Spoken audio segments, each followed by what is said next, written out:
the door, I'm home at last, and I'm soaking through and through. And then you handed me a towel, and all I see is you. And even if my house falls down now, I wouldn't have a clue, because you're near me. And I want to thank you for giving me the best day of my life. And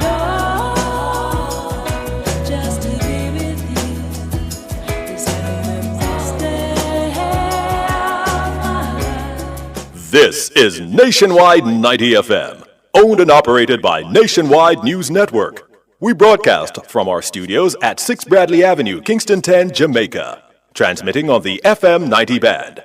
90.3 from Peters Rock in St. Andrew and Murphy Hill in St. Anne. Serving Kingston and St. Andrew, St. Catherine, St. Anne, parts of Clarendon, St. Mary, and St. Thomas. 90.5 from Huntley in Manchester. Transmitting to St. Elizabeth, Westmoreland, Manchester, Clarendon, rural St. Andrew, and parts of St. Thomas. And 90.7 from Cooper's Hill in St. Andrew and Flower Hill in St. James. Serving Westmoreland, Hanover, St. James, sections of Trelawney, Kingston, St. Catherine, Clarendon, St. Mary, Portland, and St. Anne. Nationwide 90 FM also broadcasts on the World Wide Web on nationwideradiojm.com and on Flow on channel 916. Nationwide 90 FM, a revolution in media. You're listening to Nationwide 90 FM. The time is 6 o'clock. From the studios of Nationwide Radio, morning radio the right way. It's Nationwide This Morning.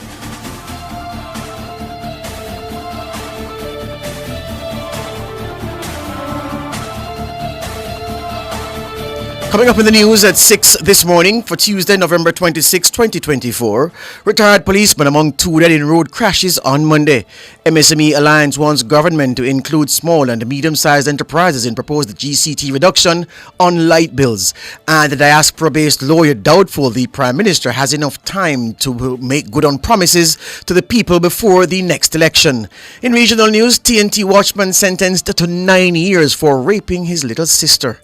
In international news, Donald Trump threatens to impose sweeping new tariffs on Mexico, Canada, and China on day one of his new presidency. And in sports, Jamaica's Sunshine Girls beat England by 1 goal in a nail-biting Game 3 of their 4-match series.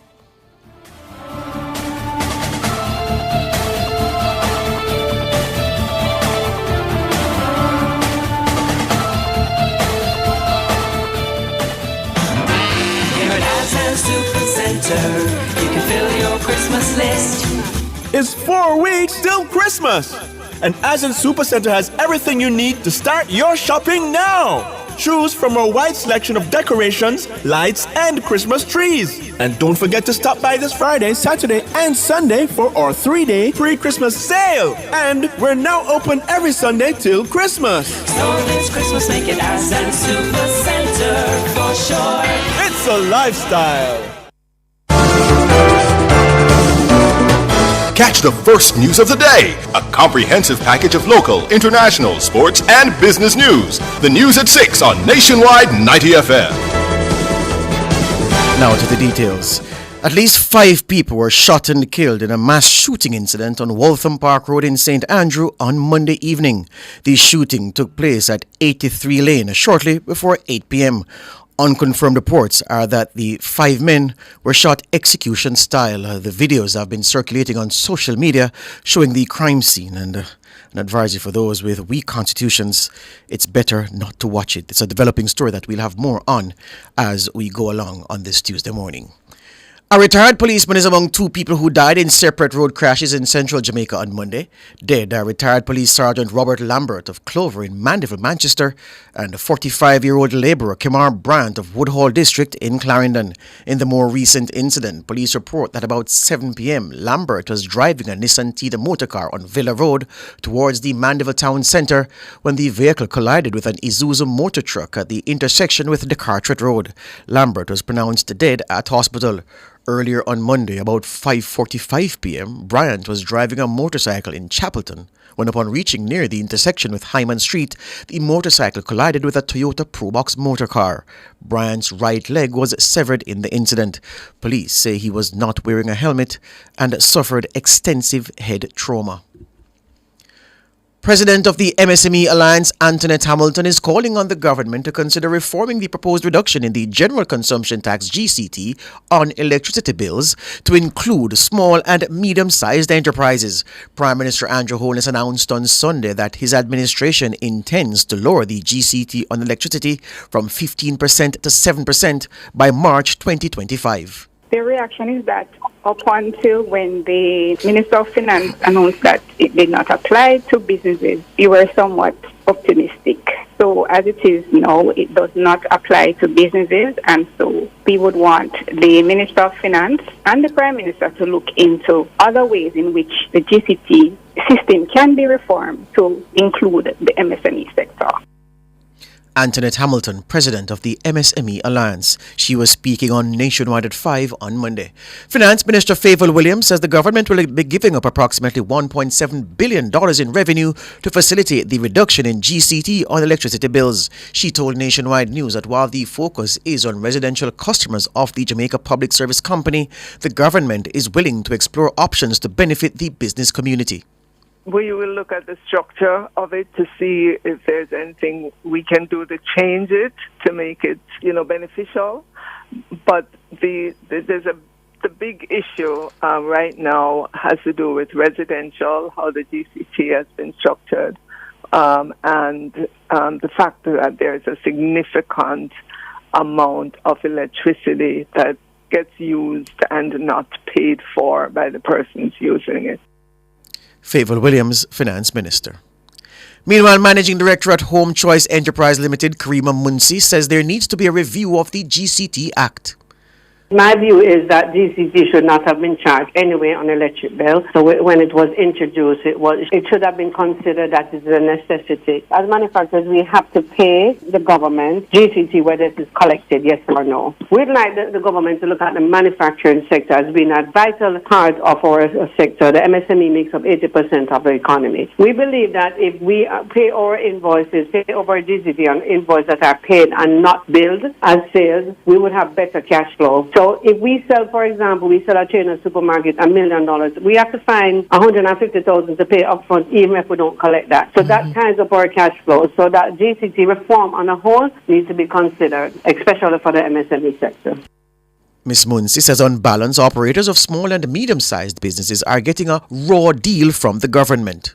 Yes, they are trying a lot. A lot of projects is out there, a lot of grants are out there, a lot of opportunities are out there, but they are taking it back from us. They're actually giving you, but they are giving you with one hand, and we're actually taking it back. Because how can you sell us $10 million for the month, $1.5 million worth of GCT, and we feel like we're being extorted? Whatever the government actually say, that becomes the law. And to me, that's extortion. How can you charge someone, tell us to pay something that we don't collect? I believe the GCT Act has been an extortion from the beginning and inception when I was a micro enterprise.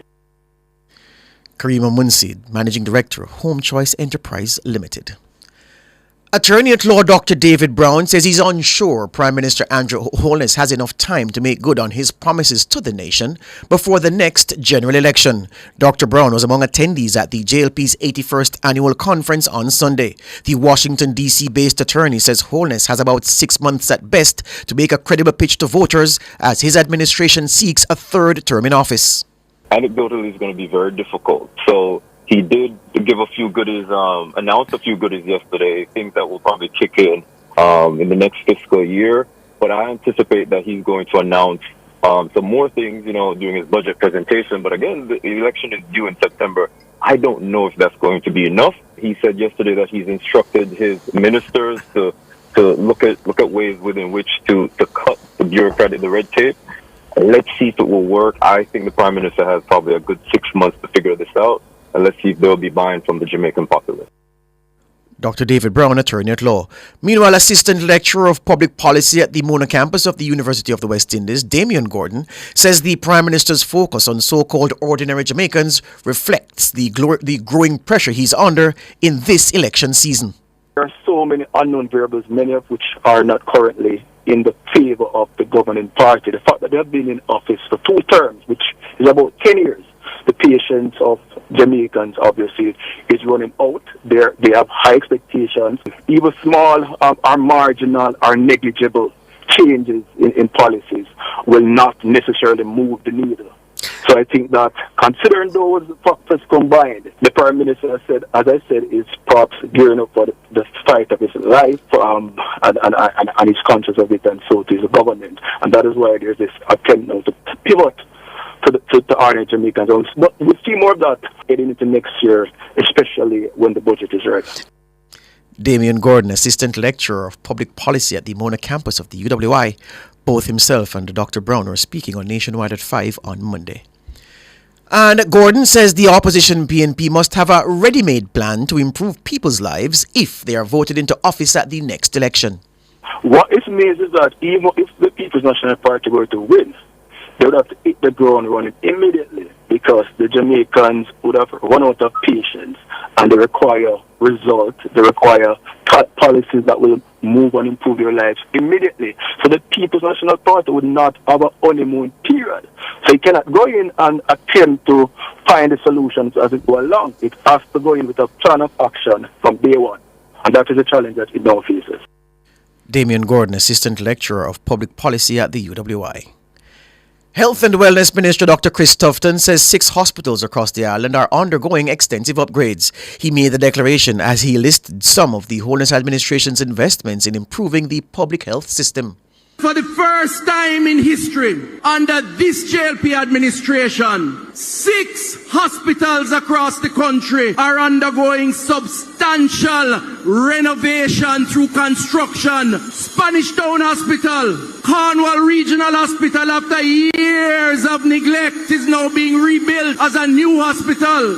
Western Child and Adolescent Hospital, in support by the Chinese government, is a brand new hospital. University Hospital of the West Indies and St. Anne's Bay and Maypen Hospital, being built by Labour for the first time, the biggest construction project ever in the rebuilding of our health infrastructure, over $250 million worth of building. Dr. Tufton says the upgrades will include the addition of over 500 new hospital beds and 30 new operating theatres. But you may ask the question, what does that mean for the average patient in a hospital? What does that mean for the staff, the surgeons in the hospital? Well, let me just give you a little example. What that will mean is that we will have some 30 brand new operating theaters between all those hospitals with all new equipment. It will mean over 500 new beds for patients who are waiting and can't get a bed added to the stock of beds in the public health system. It will mean all new equipment, MRI machines, X-rays, CT scans, and a more spacious environment for the patients and staff working in public health. And Dr. Tufton says the government has spent $15 million to digitize patient records in the public health system. Public health is going digital. $15 million spent so far. And if you don't believe me, go to Maypen Hospital, go to Spanish Town Hospital. Patient turn up for registration. They are registered on computer. Information move from registration area to doctor's office on the computer. And if patient has to be admitted into a ward, their personal data is transmitted to the ward space. What does this mean? It means easier access to records. It means that your file now gonna last again because you have to go look for it in a filing room. It means better management of patients and also quicker analysis by the doctors. Dr. Chris Tufton, the Minister of Health and Wellness, he was speaking on Sunday at the JLP's 81st Annual Conference. The Speaker of the House of Representatives, the JLP's Juliet Holness, says the party has a solid record of promoting women's empowerment in politics. Mrs. Holness, the MP for East Rural St. Andrew, says the JLP has been on a deliberate campaign to uplift and promote women in leadership. It was one of the key messages from the stage at the party's recent annual conference, and Norgay Banton reports. Juliet Holness told jubilant Labourites in a packed national arena that the JLP is the party of choice for women. To the chimes of thousands of bells, She declared many firsts for women in national leadership have been pioneered by the Jamaica Labour Party. Under the Jamaica Labour Party, we had the first female finance minister in the history of Jamaica. Labourite, we have been consistent from 2016. My heart bust. Where is Commuter Johnson-Smith, appointed Jamaica's first female foreign affairs and trade minister? And I tell you, she set history with our performance. Mrs. Holness also touted the party's endorsement of a record number of female candidates to stand in the 2020 general election. 14 of the 18 women put forward were elected to the House.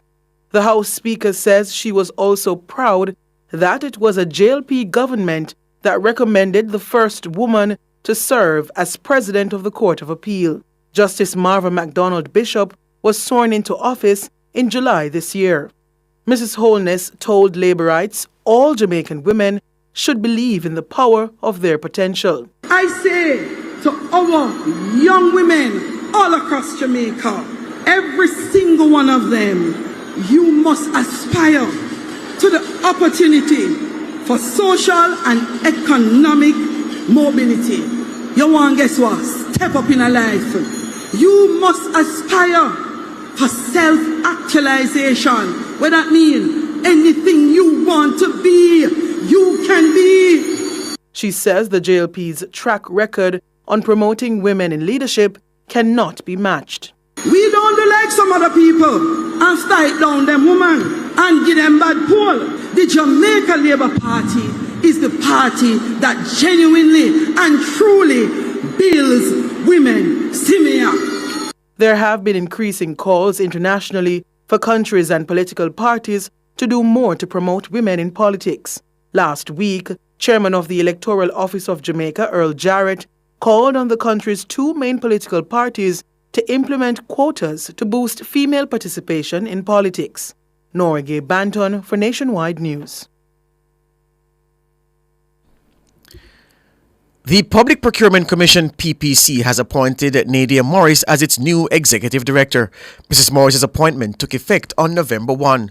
The PPC, in a statement on Monday, says Mrs. Morris brings to the position extensive experience in public procurement, project management, and executive leadership. As executive director, she'll lead the PPC and ensure that public procurement is conducted with integrity and transparency. Prior to her appointment, Nadia Morris served as acting executive director for 5 months. She previously held positions as Senior Director of the PPC's Procurement Management and Compliance Branch and Manager of Technical Services. That's it for the news. We break for regional news and international.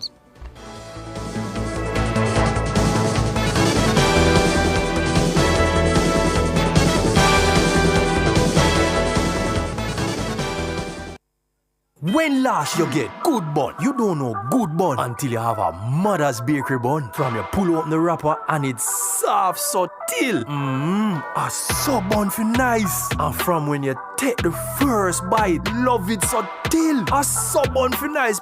Beg your piece. Get your own mother's bakery bun. I will buy one off you. Yes, but I will charge a convenience fee. I will take one. Me too. Mother's bakery buns. A sub bun for nice. Try them today.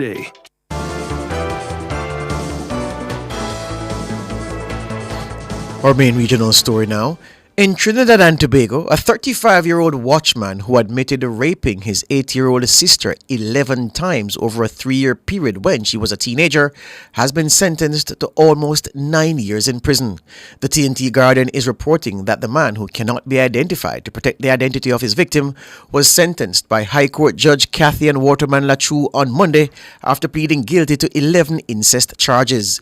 In deciding on his final sentence, the judge gave a 2-year discount based based on the fact that he did not commit any crimes after he was released on bail pending trial.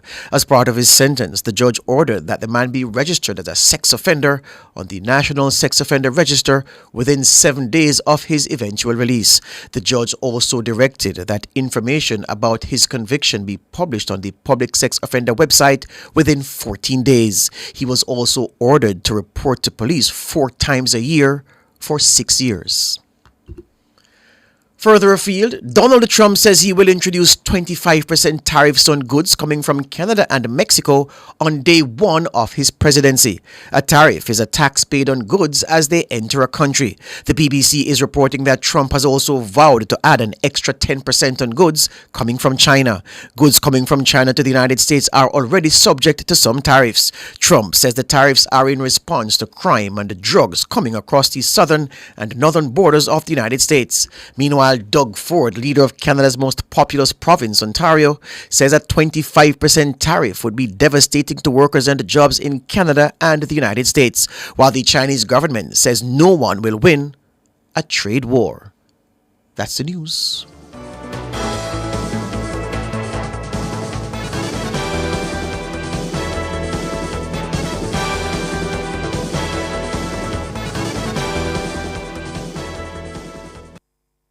Yo, my boss. Yo, my general. Yo, my king. The new BK Mega Stacker. Come for run everything. Choose your style. Double, triple, or quad stack. Juicy grilled beef. Plus crispy bacon. Some starkerific sauce. And layers of melted cheese. So if you think you can angle it, satisfy yourself today. Order the BK Mega Stacker and have it your way. The new BK Mega Stacker. Built for satisfaction. Limited time. Only at Burger King. Total Tools is having a Black Friday sale weekend! Sale! Up to 50% off select items, major discounts on tools, accessories, lighting, and electrical supplies. All Black Friday weekend long, Thursday, November 28 to Saturday, November 30. Move fast, only while stocks last. Visit Total Tools Kingston, Ocho Rios, or Drax Hall. Total Tools, we've got you totally covered. For all your electrical needs, visit ABC Electrical Sales. They stock a wide variety of electrical supplies including plugs, switches, panel boards, and conduits, plus energy-saving fixtures. ABC Electrical Sales stocks brands like GE, Siemens, Philips, Cutler Hammer, and Allen Bradley. They also offer free island-wide delivery just to suit your needs. Visit them at Shop 8, Hagley Park Plaza, Kingston 10, or call 876-754-3714-5 or 876-754-3825-8.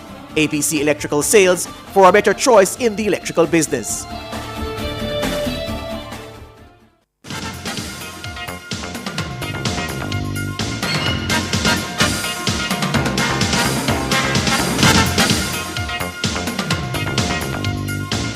Time now for morning sports.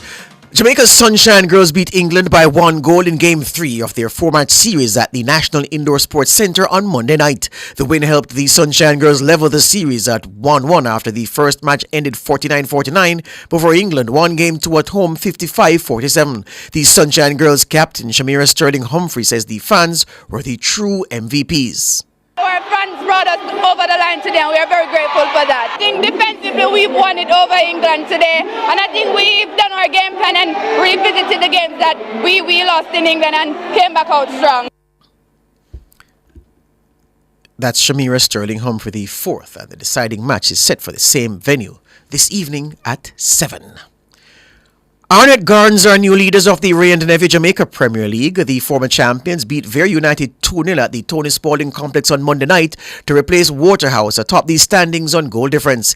Captain Marlon Martin gave Arnett the lead on 52 minutes and Rashiki Kelson applied the gloss in minute 88. In the first game of the doubleheader, Malines United came from behind to beat Racing United 2-1 thanks to goals from Jason Wright and Jeremy Nelson.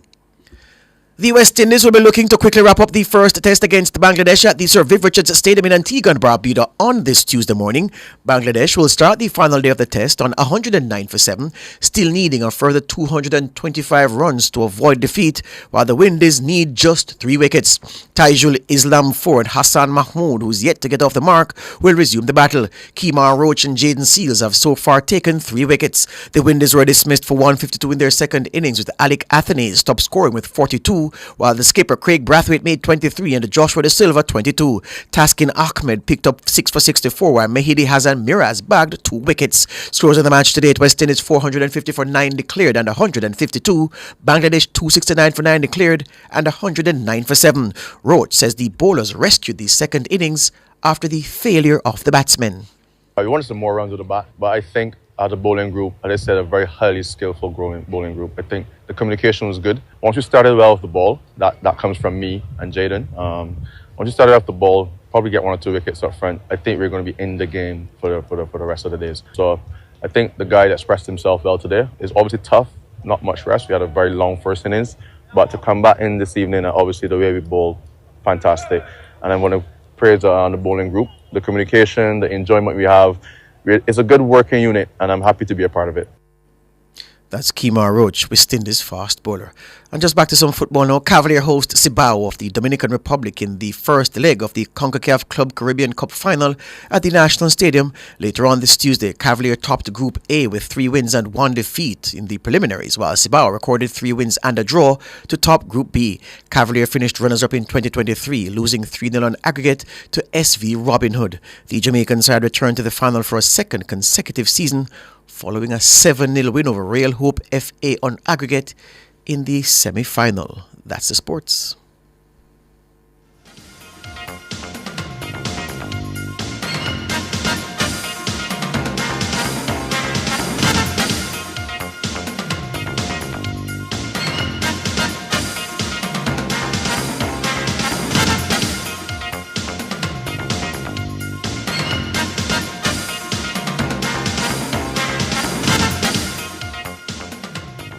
Are you ready to turn your sales and marketing skills into high earnings? Nationwide 90 FM is searching for business development executives to build lasting client relationships. If you have experience across all stages of the sales cycle and possess strong communication, negotiation, and time management skills with a proven sales track record, this opportunity is perfect for you. Join our team and work with the top corporate brands, media agencies, and of course, our on-air personalities. Enjoy networking opportunities, professional growth, and competitive commissions. Ready to take the next step? Send your resume to hr@nationwidenewsnetwork.com today.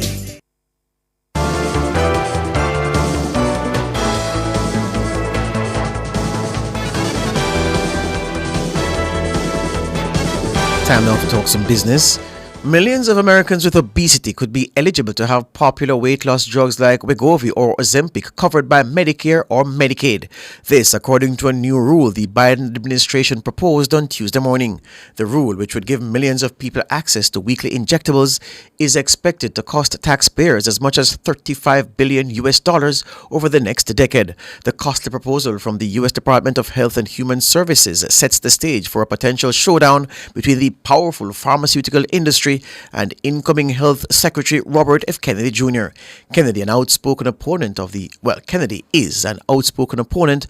weight loss drug and is President-elect Donald Trump's nominee to lead the agency. He could try to block the measure.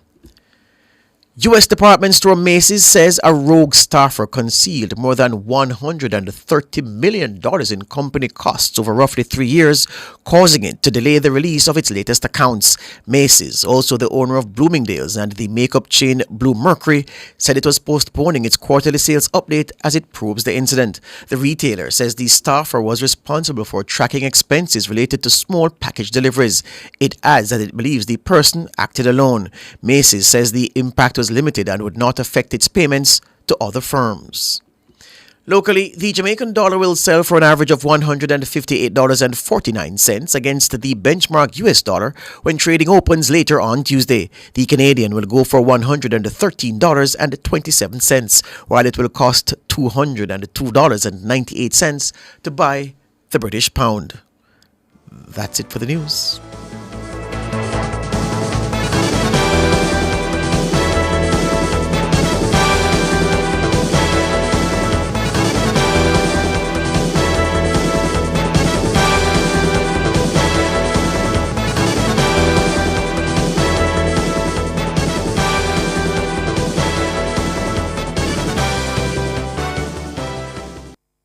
clearing personal, non-commercial shipments at the port? Avoid the wait. Request a contactless clearance through your agent today. It's more efficient. It's secure. The time by the Jamaica Customs Agency is 6:27.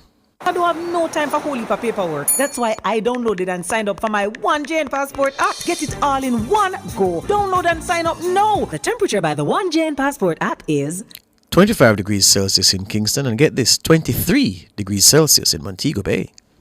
Jamaica, let's spread the word around to let the world know that we are proud to be one republic. We on the road to republic. Well then, let's propel we nation, moving forward in a new direction. True independence, that's the projection. No more dependency, it's the best plan. Yes, we know what's best for us, cause we want we country prosperous. So make we just pull together as the general public while on the road to republic. Jamaica, let's spread the word around to let the world know that we are proud to be one republic. We on the road to republic. A message from the Ministry of Legal and Constitutional Affairs. We on the road to republic. Get busy with a biz car, biz grow, biz boost. With a JN Bank biz loan, you can't lose when you want to grow more your business too. JN Bank Small Business Loans. Have a loan for you. Helping you succeed is our business. Tell us your business and let's help you start it, grow it, or boost it. Borrow as low as 10,000 and up to 100 million Jamaican dollars. Enjoy flexible payment terms and affordable rates. Apply now. WhatsApp 876-295-1298. JN Bank. We'll help you find a way. When last you get good bun, you don't know good bun until you have a mother's bakery bun. From you pull open the wrapper and it's soft subtle. A sub bun for nice. And from when you take the first bite, love it subtle. A sub bun for nice. Beg your piece. Get your own mother's bakery bun. I will buy one off you. Yes, but I will charge a convenience fee. I will take one. Me too. Mother's bakery buns. A sub bun for nice. Try them today.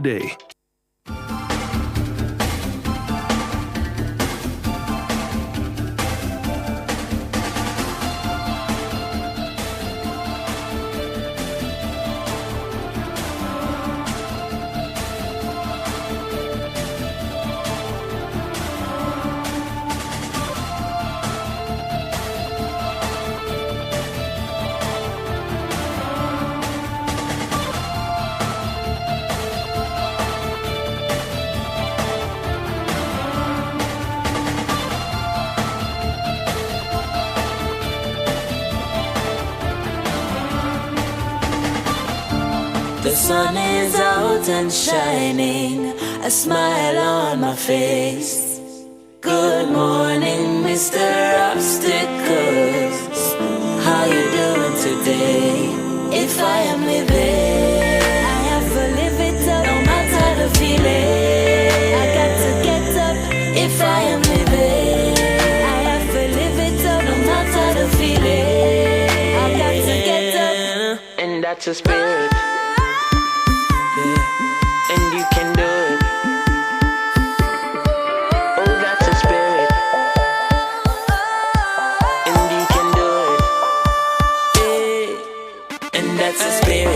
Fall on the ground, get up, pick up your sin. You can do it. Brush off your clothes and prepare for something else. And that's the spirit. No time for those. Get up, wake up and move. Put on your champion shoes and tell the man in the mirror, you are a winner. Yeah, you can do it. You are a champion. Oh, you can get through it. God, if I am living.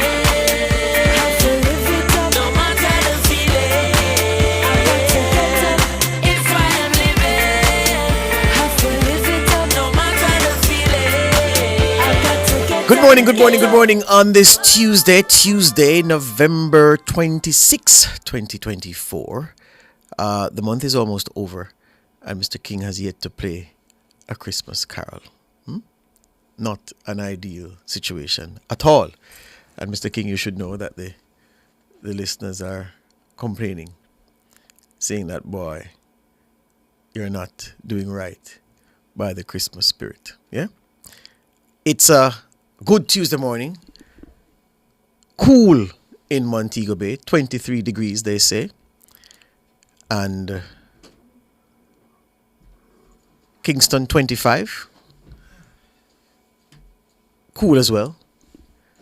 And there's every reason to believe that we're going to get some rain today. And yeah, we're good to go now, King? All right. You catch your breath?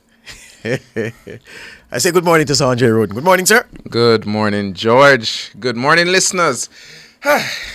Well, I'm catching my breath. Yeah, you catch it.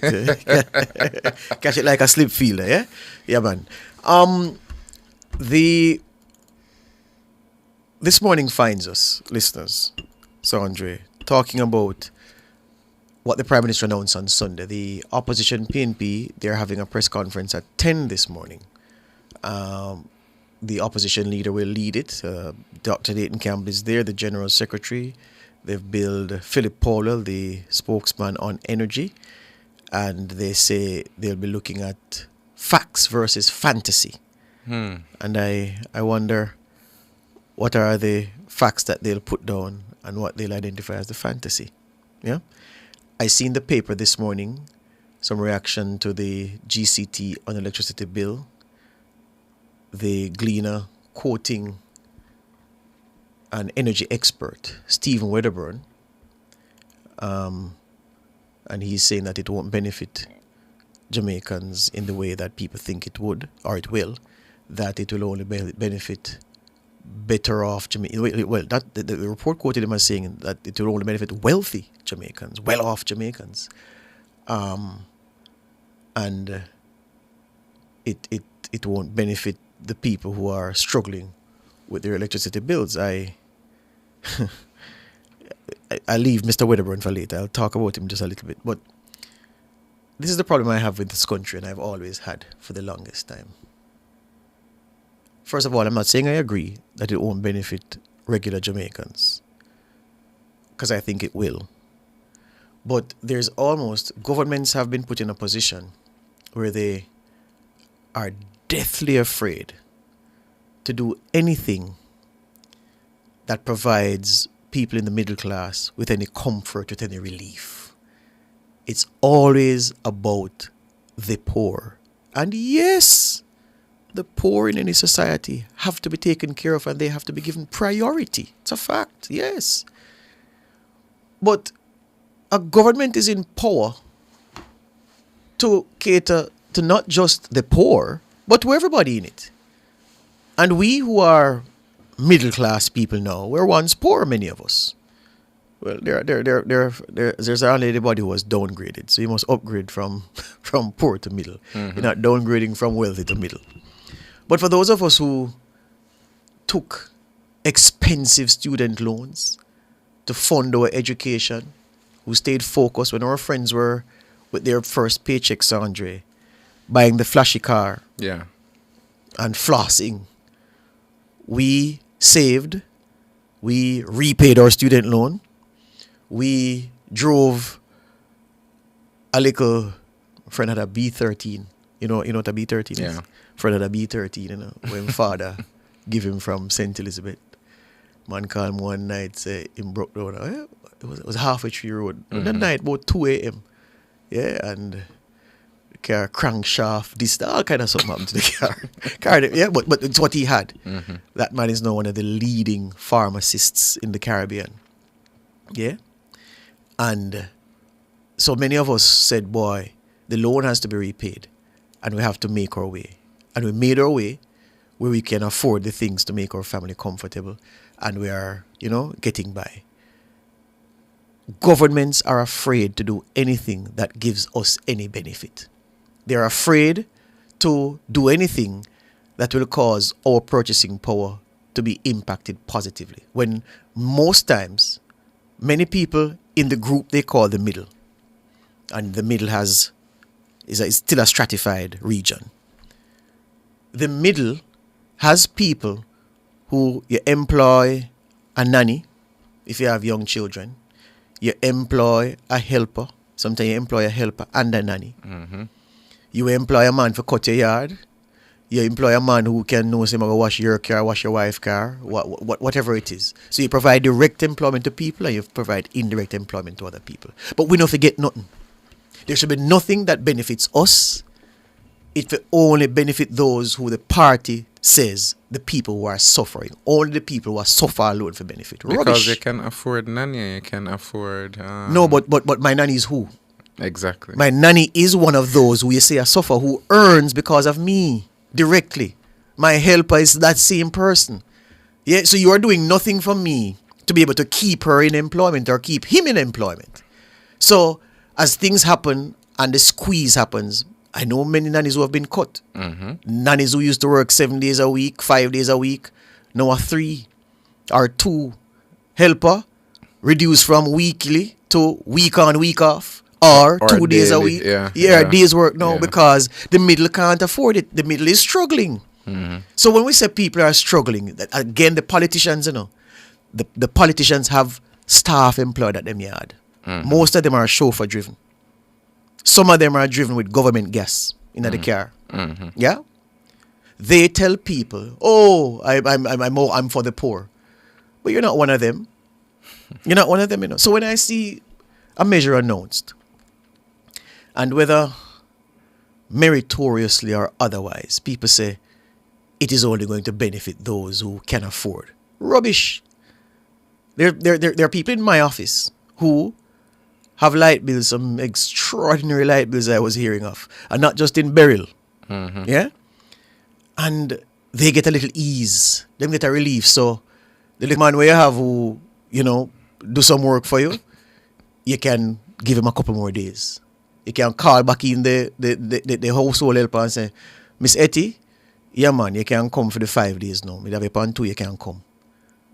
I'm just saying that the measures that allow you to be able to do this, to keep an economy going, people, governments are afraid to implement them because of the backlash they'll get from so-called analysts. The same analysts who have the helper and the nanny and the driver and the this, that, don't want measures to be implemented to benefit us. And on the point of Stephen Weatherburn, look, I will not tell media houses how to do their business, because media house can't tell me how to do nationwide business. But some of us forget, some of us never know. For those who forgot, when the Golding administration of 2007 was campaigning for office, central to their election campaign was cheap energy. And they saw liquefied natural gas as the answer. Well, as part of the answer. And they campaigned on it. And they got a mandate. Slim mandate, but a mandate nonetheless. And when they came into power, they wanted to implement that. And the arrangements were made. James Robertson at the ministry. Clive Mullings was there before him, right, King? Yeah. And there's a company called Exmar. And let's just say, when the cookie was crumbling, Exmar's position as preferred bidder raised a whole heap of red flags because it was felt that the procurement procedures were circumvented by people who wanted to put in place a certain company so that them could then eat a food on the other end. The Office of the Contractor General did an investigation and it found that the actions of certain individuals highly questionable, and they broke the rules and all that. So I don't want to make any allegation on top of what the OCG found, because what the OCG found is sufficient. I'm just saying that if we're going to comment on government policy, and we're using people to comment on government policy, we should use people who you can look at their record and say, well, yes, solid. Nobody that questions can be asked about. So just ask you to just Google Exmar and Stephen Weatherburn and the role he played in the whole matters. He protested his innocence throughout. He rejected the OCG's findings. But, there were questions then and there are questions now. And all I'm saying is that I don't want Stephen Weatherburn to tell me anything about government policy. It's as simple as that. Yeah, and I'm not saying he was guilty of anything because he wasn't tried. But just saying that the OCG said, look, the process that him and other people were a part of, it wasn't a fair process. And that's all I say on that. Additionally, the PNP this morning have to address specifically the GCT and electricity, specifically the part about the prepaid meters, because the pilot started under the PNP administration 2015. This was a Paulwell baby. So I'm keen to hear him on whether or not what the government announced makes sense. And if it doesn't make sense, how he would make it make sense if the PNP returns to office, and of course he returns to his old stomping ground of energy minister. And the PNP must also speak about the water rate, the water bill. It's been a water rate. Jamaicans say them pay a light bill and pay a water rate. Whether or not the water arrangements make sense. And when people talk about small businesses, Sandre, they forget that many small businesses are like a full coop. Yeah. Well, no coop, cube. Full coop is standard English. Full coop. You know what I'm talking about. So if you have a full coop with 50 Red Hampshire fowl in it, laying, selling the eggs, you are constrained to develop the business. You can't put in another coop with 50 more chicken because they're light. Wicked, because chicken them need light for eat. Don't have to eat round the clock. Yeah? But and given the amount of electricity you use, yeah, you might can put in another coop now. Might. Yeah? If you sell ice, if you sew, so you have people still go to tailor and seamstress for things. Yeah, my grandmother's actually one. There you go. Yeah. Yeah. So you will get an ease depending on your usage and so forth. Yeah, man. So, Production, manufacturing, George. That's big savings. there man. you go. There you big go. savings. Because a chicken farmer who raise the white fowl and kill them and sell them is that's a production process. Mm-hmm. Yeah. So I don't know these guys. You know, we have been grown up in we have been cultured in this country to think that everything we do, if it no benefit the base of the income ladder, they were not doing well. And the people higher up who sacrifice to be able to get higher up, they must always feel the pinch. And it's almost like we bad mind the middle class in Jamaica. You know, if you have nothing as a middle class, only them alone if you have things. And that something angers me, you know. It angers me. Yeah? You alone. You have access to power. You have the levers of power under your control. You can manipulate it to your advantage. But you want to protect the position and you pander to a set who you have eating corn out of your hand because you know one can eat corn for themselves. You can't control them then. Yeah? So, on a bad mind, middle class mustn't get nothing. We have pay the taxes. We have bear the brunt. We have ban we belly all the time. Or we still employ the people who we give employment to. But we must suffer. What Derek Morgan say? What can go so? Break time.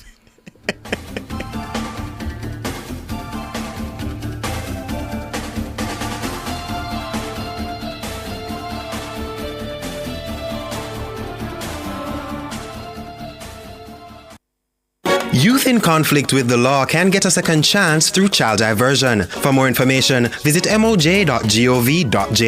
The time by the Ministry of Justice is 6:47.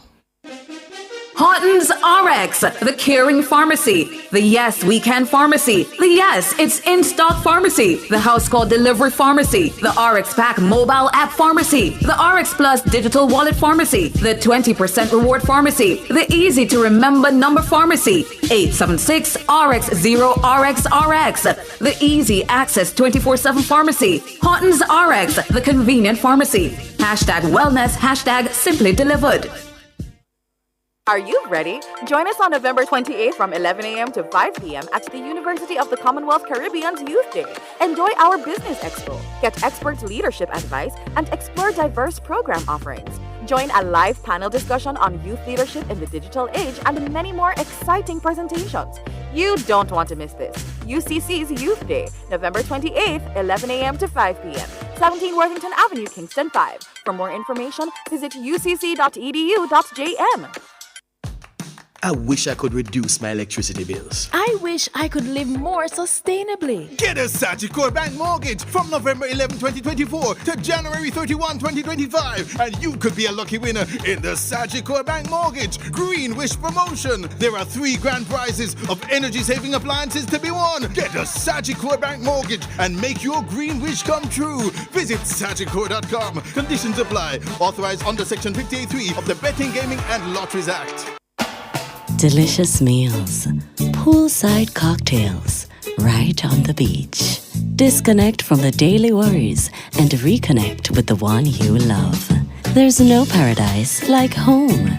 Enjoy a romantic all-inclusive escape at Couples Tower Isle in Ocho Rios from $299 per night. Take advantage of this offer today by calling Couples Resorts at 876-632-8200. Conditions apply.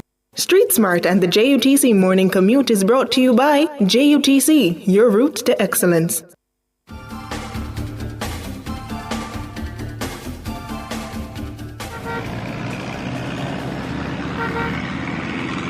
Alrighty, when you hear those horns, you know what time it is. It's time for Street Smart, and of course we have Ludlow McLean. Good morning, Ludlow. Morning, Sanjay. Morning to you. Morning, George. How you doing? Big respect, man. There. All right, cool. Well, for those who love the rain, it didn't rain yesterday in some areas. I should say, maybe out of town, but it's not too bad. Getting dry now, it's getting much better. But one thing you won't escape is the traffic, early morning traffic, and it's all over major thoroughfares. Spanish Town Road from 6 miles along the boulevard. Those of you who are coming from Manor Park, all the way down to Mary Brown's Corner, Red Hills Road from as far as Meadowbrook, and up the Footerdale coming down, Forest Hill coming down, and those who are on the vicinity of the Perkins Estate, Perkins Boulevard, heading towards Red Hills Road, that is where you're going to notice the build up. Those of you coming out of Pembroke can drive to get onto the boulevard. I said in Patrick Drive, getting onto the boulevard because the boulevard has traffic. And then there's a line of traffic in the vicinity of Boulevard and Mines. Seawall Drive going down towards Olympic Way, no problems. Going further down, Bay Farm, that area is a little problematic in terms of work is to be done there. And Bay Farm going out towards the vicinity of Waltown, it's not too bad. But as you go around it, with Newark, Teasing, and all of that, it's quite busy as you make your way across Hatley Park Road. And so Hatley Park Road in both directions steady. However, once you get up to the vicinity of Eastwood Park and Hatley Park Road, to make it onto South Oden Avenue, that's where you'll find it quite busy. North Oden Avenue, I should say, you're going to find it quite busy. So there you go. A first report, and believe me, it changes as the morning progresses. So it's back to you, Sanjay. All right. Thank you so much, Ludlow. And of course, when you hear those horns, it is that time of the morning when we get that report. And I know when I was coming in, it was a bit cloudy out because I was like, it's a dark. I wonder if we did on time. So, yeah, that was our Street Smart report from Ludlow McLean. Street Smart and the JUTC Morning Commute was brought to you by JUTC, your route to excellence. Your word of the day is spelled Gobbledegook.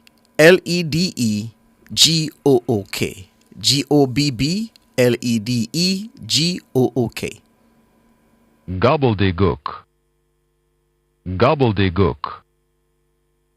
Gobbledygook.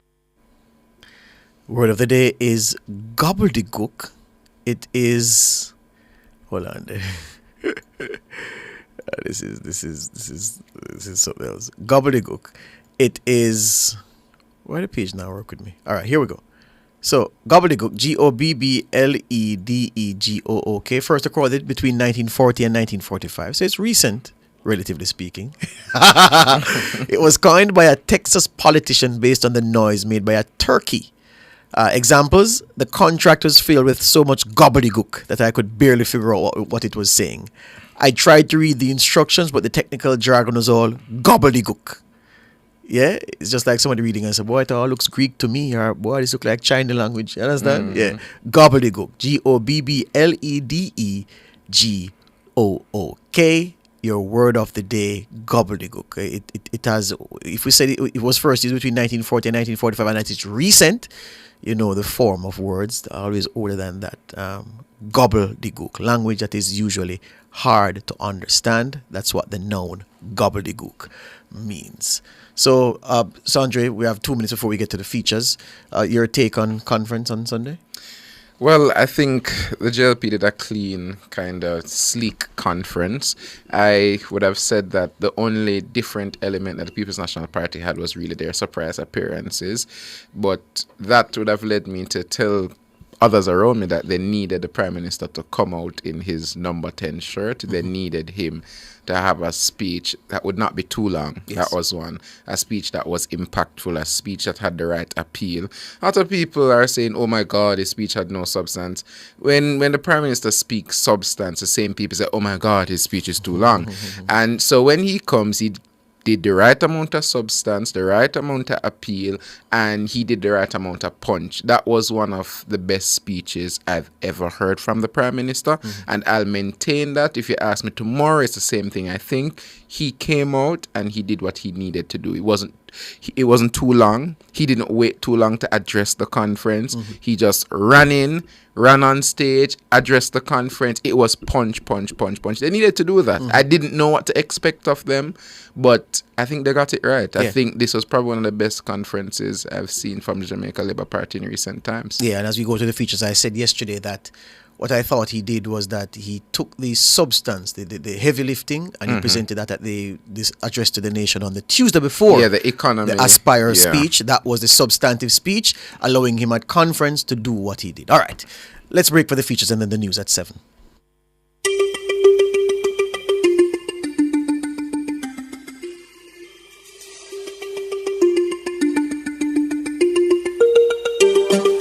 Dasheen is among a family of root crops or ground provisions grown on the islands of the English-speaking Caribbean dating back to the early 16th century.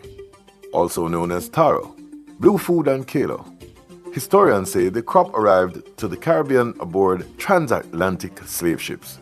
In Food for Thought today, 6 health benefits of eating dasheen. Dasheen is a great source of fiber and other nutrients and offers a variety of potential health benefits. These are: dasheen may help control blood sugar. Although the root is a starchy vegetable, it contains 2 types of carbohydrates that are beneficial for blood sugar management: fiber and resistant starch. Fiber is a carbohydrate that humans cannot redigest. Since it's not absorbed, it has no impact on blood sugar levels. It also helps slow down the digestion and absorption of other carbs, preventing large blood sugar spikes after meals. Dasheen also contains a special type of starch known as resistant starch that humans cannot digest, and thus it doesn't raise blood sugar levels. Roughly 12% of the starch in cooked dasheen is resistant starch, making it one of the better sources of this nutrient.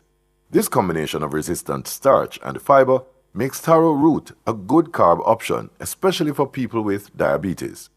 Dasheen may reduce the risk of heart disease. Substantial research has found that people who eat more fiber tend to have lower rates of heart disease. One study found that for additional 10 grams of fiber consumed per day, the risk of dying from heart disease decreased by 17%. This is due in part to fiber's cholesterol-lowering effects. Also, the resistant starch in dasheen has been linked to a reduced risk of heart disease. Dasheen may offer anti-cancer properties. Dasheen contains plant-based compounds called polyphenols that have various health benefits, including the potential to reduce cancer risk. The main polyphenol found in the root is quercetin, which also exists in large amounts in onions, apples, and tea. test tube and animal studies have found that quercetin can trigger cancer cell death and slow the growth of several types of cancers.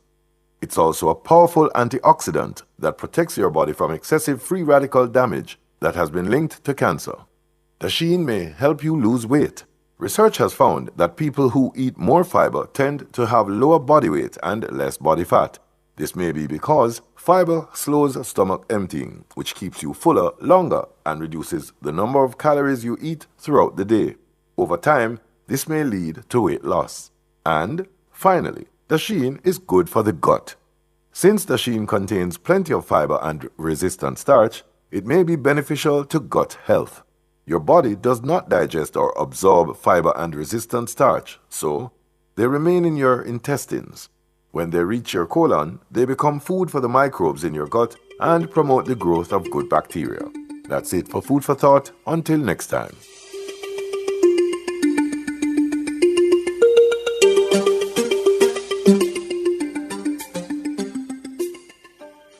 Fearless and fair, nationwide 90 FM.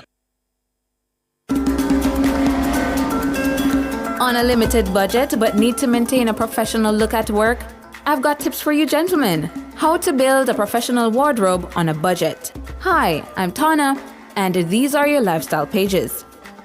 Include more dark-colored suits and simple, well-made shirts. Also include jackets that can work with suits or separate for mixing and matching. Choose colors, patterns, and fabrics wisely. Stick to conservative shades such as navy blue, gray, and black. Ensure proper fit. Your clothing should not be too tight or too loose. The hem of your trousers should cover your ankle, but should not sweep the floor. Ensure that your clothing is always properly pressed. Avoid the tattered look. Ties are also an essential item. For a fresh look, switch up the tie worn with shirts. Men should wear laced-up or slip-on dress shoes. Limit the number of accessories as well. Ensure that neatness and cleanliness are always reflected in your dressing. I'm Tana, and those were your lifestyle pages.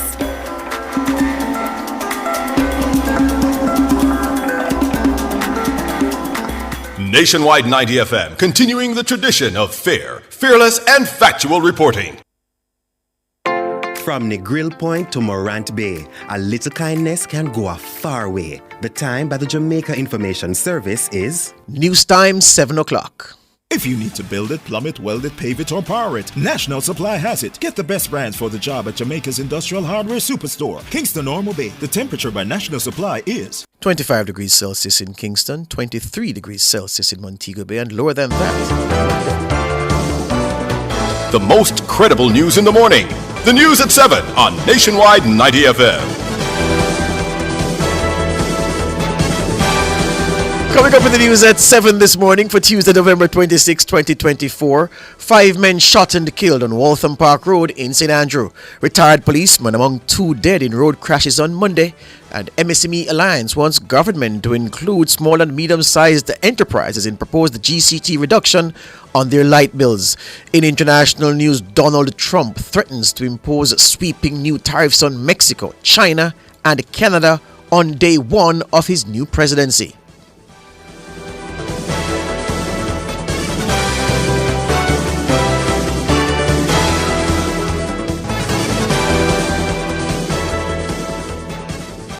News at 7 is brought to you by Fosrich, your electrical, lighting, solar, and LED people. If it's news, it's got to be Nationwide 90 FM. And we start with this developing story now. 5 men are confirmed dead from a shooting incident at 85 Lane of Waltham Park Road, Kingston 11, on Monday evening. The police say another man who was also shot in the incident is in critical condition in hospital. The incident happened around 7 p.m. Videos circulating on social media show the bodies lying on the ground. In one video, a woman is heard identifying one of the dead men by his alias, Chicken. The police have not yet released the identities of the men or a motive for the killing. A retired policeman is among two people who died in separate road crashes in central Jamaica on Monday. Dead are retired Police Sergeant Robert Lambert of Clover in Mandeville, Manchester, and 45-year-old labourer Kemar Bryant of Woodhall District in Clarendon.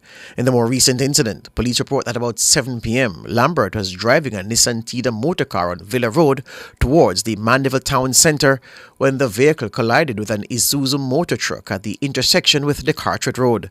Lambert was pronounced dead at hospital. Earlier on Monday at about 5:45 p.m., Bryant was driving a motorcycle in Chapelton when upon reaching near the intersection with Hyman Street, the motorcycle collided with a Toyota Probox motor car. Bryant's right leg was severed in the incident. Police say he was not wearing a helmet and suffered extensive head trauma. President of the MSME Alliance, Antoinette Hamilton, is calling on the government to consider reforming the proposed reduction in the General Consumption Tax, GCT, on electricity bills to include small and medium-sized enterprises. The Prime Minister announced on Sunday that his administration intends to lower the GCT on electricity from 15% to 7% by March 2025. The reaction is that up until when the Minister of Finance announced that it did not apply to businesses, we were somewhat optimistic. So as it is now, it does not apply to businesses, and so we would want the Minister of Finance and the Prime Minister to look into other ways in which the GCT system can be reformed to include the MSME sector. Antoinette Hamilton, president of the MSME Alliance. She was speaking on Nationwide at 5 on Monday. The Finance Minister, Favour Williams, says the government will be giving up approximately $1.7 billion in revenue to facilitate the reduction in GCT on light bills. She told our news centre that while the focus is on residential customers of the Jamaica Public Service Company, the government is willing to explore options to benefit the business community. We will look at the structure of it to see if there's anything we can do to change it to make it, beneficial. But the big issue right now has to do with residential, how the GCT has been structured, and the fact that there's a significant amount of electricity that gets used and not paid for by the persons using it. Favour Williams, Finance Minister. Meanwhile, Managing Director of Home Choice Enterprise Limited, Karima Munsi, says there needs to be a review of the GCT Act. My view is that GCT should not have been charged anyway on electric bill. So when it was introduced, it should have been considered that it's a necessity. As manufacturers, we have to pay the government GCT whether it is collected, yes or no. We'd like the government to look at the manufacturing sector as being a vital part of our sector. The MSME makes up 80% of the economy. We believe that if we pay our invoices, pay over GCT on invoices that are paid and not billed as sales, we would have better cash flow. So if we sell, for example, we sell a chain of supermarket $1 million, we have to find $150,000 to pay upfront, even if we don't collect that. So that ties up our cash flow. So that GCT reform on a whole needs to be considered, especially for the MSME sector. Ms. Munsi says on balance, operators of small and medium-sized businesses are getting a raw deal from the government. Yes, they are trying a lot. A lot of projects is out there, a lot of grants are out there, a lot of opportunities are out there, but they are taking it back from us. They're actually giving you, but they are giving you with one hand, they're actually taking it back. Because how can you sell us $10 million for the month, $1.5 million worth of GCT, and we feel like we're being extorted? Whatever our government actually say, that becomes the law. And to me, that's extortion. How can you charge someone, tell us to pay something that we don't collect? I believe the GCT Act has been an extortion from the beginning and inception when I was a micro enterprise. Karima Munsi, Managing Director of Home Choice Enterprise Limited. Attorney at Law Dr. David Brown says he's unsure Prime Minister Andrew Holness has enough time to make good on his promises to the nation before the next general election. Dr. Brown was among attendees at the JLP's 81st annual conference on Sunday. The Washington, D.C.-based attorney says Holness has about 6 months at best to make a credible pitch to voters as his administration seeks a third term in office. Anecdotally, it's going to be very difficult. So he did give a few goodies, announced a few goodies yesterday, things that will probably kick in the next fiscal year.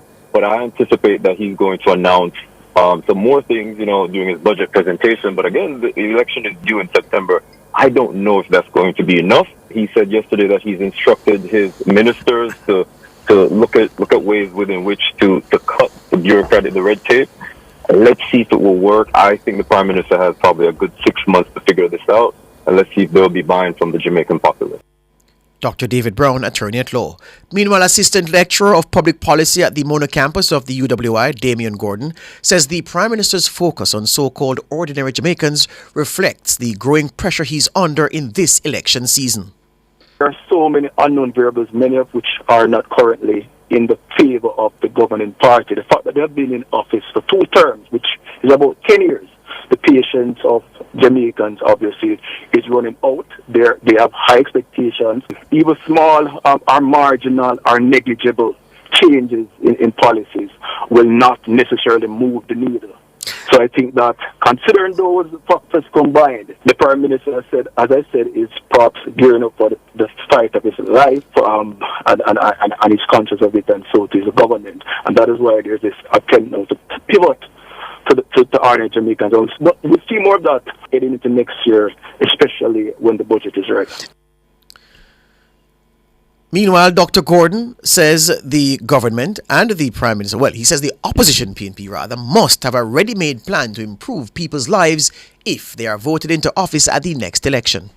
What it means is that even if the People's National Party were to win, they would have to hit the ground running immediately, because the Jamaicans would have run out of patience, and they require results. They require policies that will move and improve their lives immediately. So the People's National Party would not have a honeymoon period. So you cannot go in and attempt to find the solutions as it go along. It has to go in with a plan of action from day one. And that is a challenge that it now faces. Damian Gordon, Assistant Lecturer of Public Policy at the UWI. Health and Wellness Minister Dr. Christopher Tufton says six hospitals across the island are undergoing extensive upgrades. He made the declaration as he listed some of the Wholeness Administration's investments in improving the public health system. For the first time in history, under this JLP administration, 6 hospitals across the country are undergoing substantial renovation through construction. Spanish Town Hospital, Cornwall Regional Hospital, after years of neglect, is now being rebuilt as a new hospital. Western Child and Adolescent Hospital, in support by the Chinese government, is a brand new hospital. University Hospital of the West Indies and St. Anne's Bay and Maypen Hospital, being built by Labour for the first time, the biggest construction project ever in the rebuilding of our health infrastructure, over $250 million worth of building. Dr. Tufton says the upgrades will include the addition of over 500 new hospital beds and 30 new operating theatres.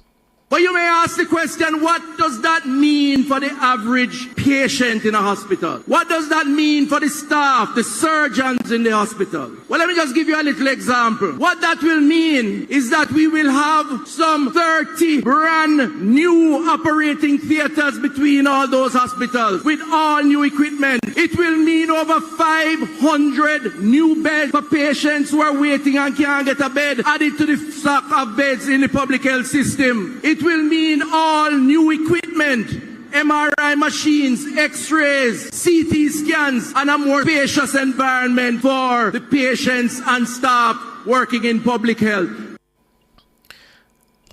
Dr. Chris Tufton, the Minister of Health and Wellness. And the minister says the government has spent almost $15 million to digitize patient records in the public health system. Public health is going digital. $15 million spent so far. And if you don't believe me, go to Maypen Hospital, go to Spanish Town Hospital. Patient turn up for registration. They are registered on computer. Information move from registration area to doctor's office on the computer.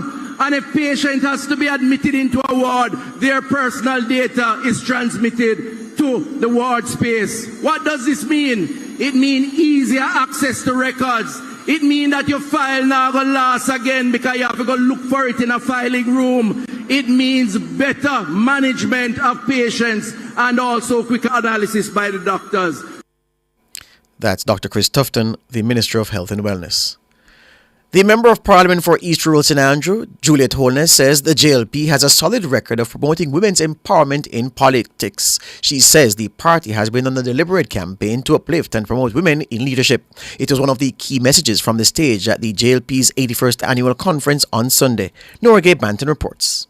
Juliet Holness told jubilant Labourites in a packed national arena that the JLP is the party of choice for women. To the chimes of thousands of bells, she declared many firsts for women in national leadership have been pioneered by the Jamaica Labour Party. Under the Jamaica Labour Party, we had the first female finance minister in the history of Jamaica. Labourite, we have been consistent. From 2016, my heart bus, where is Commuter Johnson-Smith, appointed Jamaica's first female foreign affairs and trade minister. And I tell you, she set history with our performance. Mrs. Holness also touted the party's endorsement of a record number of female candidates to stand in the 2020 general election. 14 of the 18 women put forward were elected to the House. The House Speaker says she was also proud that it was a JLP government that recommended the first woman to serve as President of the Court of Appeal. Justice Marva MacDonald Bishop was sworn into office in July this year. Mrs. Holness told Labourites all Jamaican women should believe in the power of their potential. I say to our young women all across Jamaica, every single one of them, you must aspire to the opportunity for social and economic mobility. You want guess what? Step up in a life. You must aspire for self-actualization. What that mean? Anything you want to be, you can be. She says the JLP's track record on promoting women in leadership cannot be matched. We don't do like some other people and fight down them women and give them bad pull. The Jamaica Labour Party is the party that genuinely and truly builds women. See me here. There have been increasing calls internationally for countries and political parties to do more to promote women in politics. Last week, Chairman of the Electoral Office of Jamaica, Earl Jarrett, called on the country's two main political parties to implement quotas to boost female participation in politics. Norgay Banton for Nationwide News. Overseas news now. Donald Trump says he will introduce 25% tariffs on goods coming from Canada and Mexico on day one of his presidency. A tariff is a tax paid on goods as they enter a country. The BBC is reporting that Trump has also vowed to add an extra 10% on goods coming from China. Goods coming from there to the United States are already subject to some tariffs. Trump says the tariffs are in response to crime and drugs coming across the southern and northern borders of the United States. Meanwhile, Doug Ford, leader of Canada's most populous province, Ontario, says a 25% tariff would be devastating to workers and jobs in Canada and the US, while the Chinese government says no one will win a trade war. That's the news. News at 7 was brought to you by Fosrich, your electrical, lighting, solar, and LED people.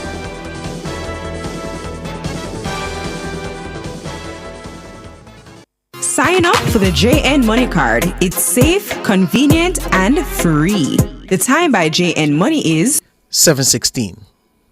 Get ready for the lowest prices of the year at the Active Home Center Black Friday sale in Kingston and Montego Bay. Save big on tiles, bathroom fixtures, furniture, lighting, and more just in time for the holidays. Join us now until Saturday, November 30 for unbeatable deals you won't want to miss. Visit our newly relaunched Montego Bay location at Barnett Tech Park at the intersection of Fairfield and Barnett Street, or our upgraded Kingston showroom at 84 Constant Spring Road. Conditions apply. Active Home Center. More savings, more choices. Are you ready? Join us on November 28th from 11 a.m. to 5 p.m. at the University of the Commonwealth Caribbean's Youth Day. Enjoy our Business Expo, get expert leadership advice, and explore diverse program offerings. Join a live panel discussion on youth leadership in the digital age and many more exciting presentations. You don't want to miss this. UCC's Youth Day, November 28th, 11 a.m. to 5 p.m. 17 Worthington Avenue, Kingston 5. For more information, visit ucc.edu.jm. Street Smart and the JUTC Morning Commute is brought to you by JUTC, your route to excellence.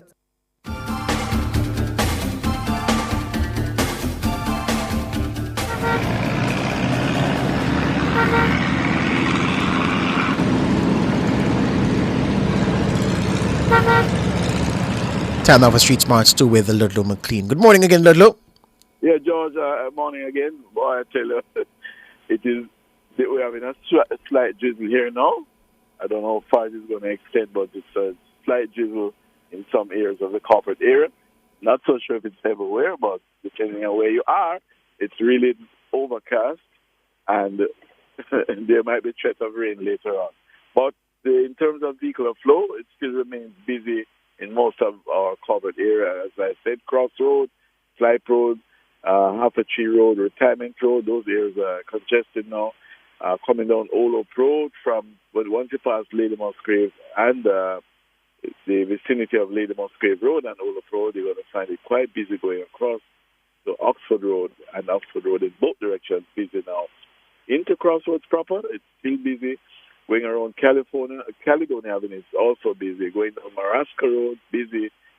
East Street, all the way down, that is flowing steadily into downtown Kingston. But you're going to find Windward Road, East Queen Street, Victoria Avenue, all these areas are busy with traffic. And this is on the eastern side. Going up Mountain View, also busy. Going up to the northbound side, I think going past Stanton Terrace, and then going across to Seaview Avenue.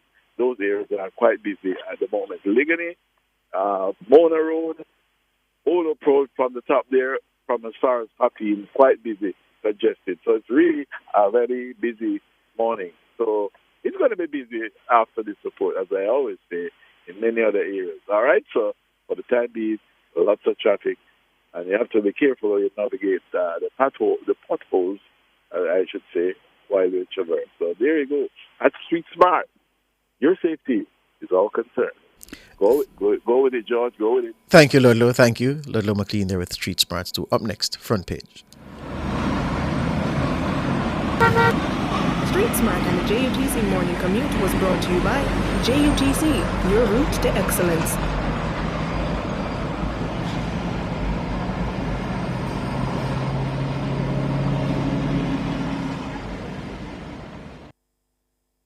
Front page is brought to you today by ABC Electrical Sales, for a better choice in the electrical business. For all your electrical needs, visit ABC Electrical Sales.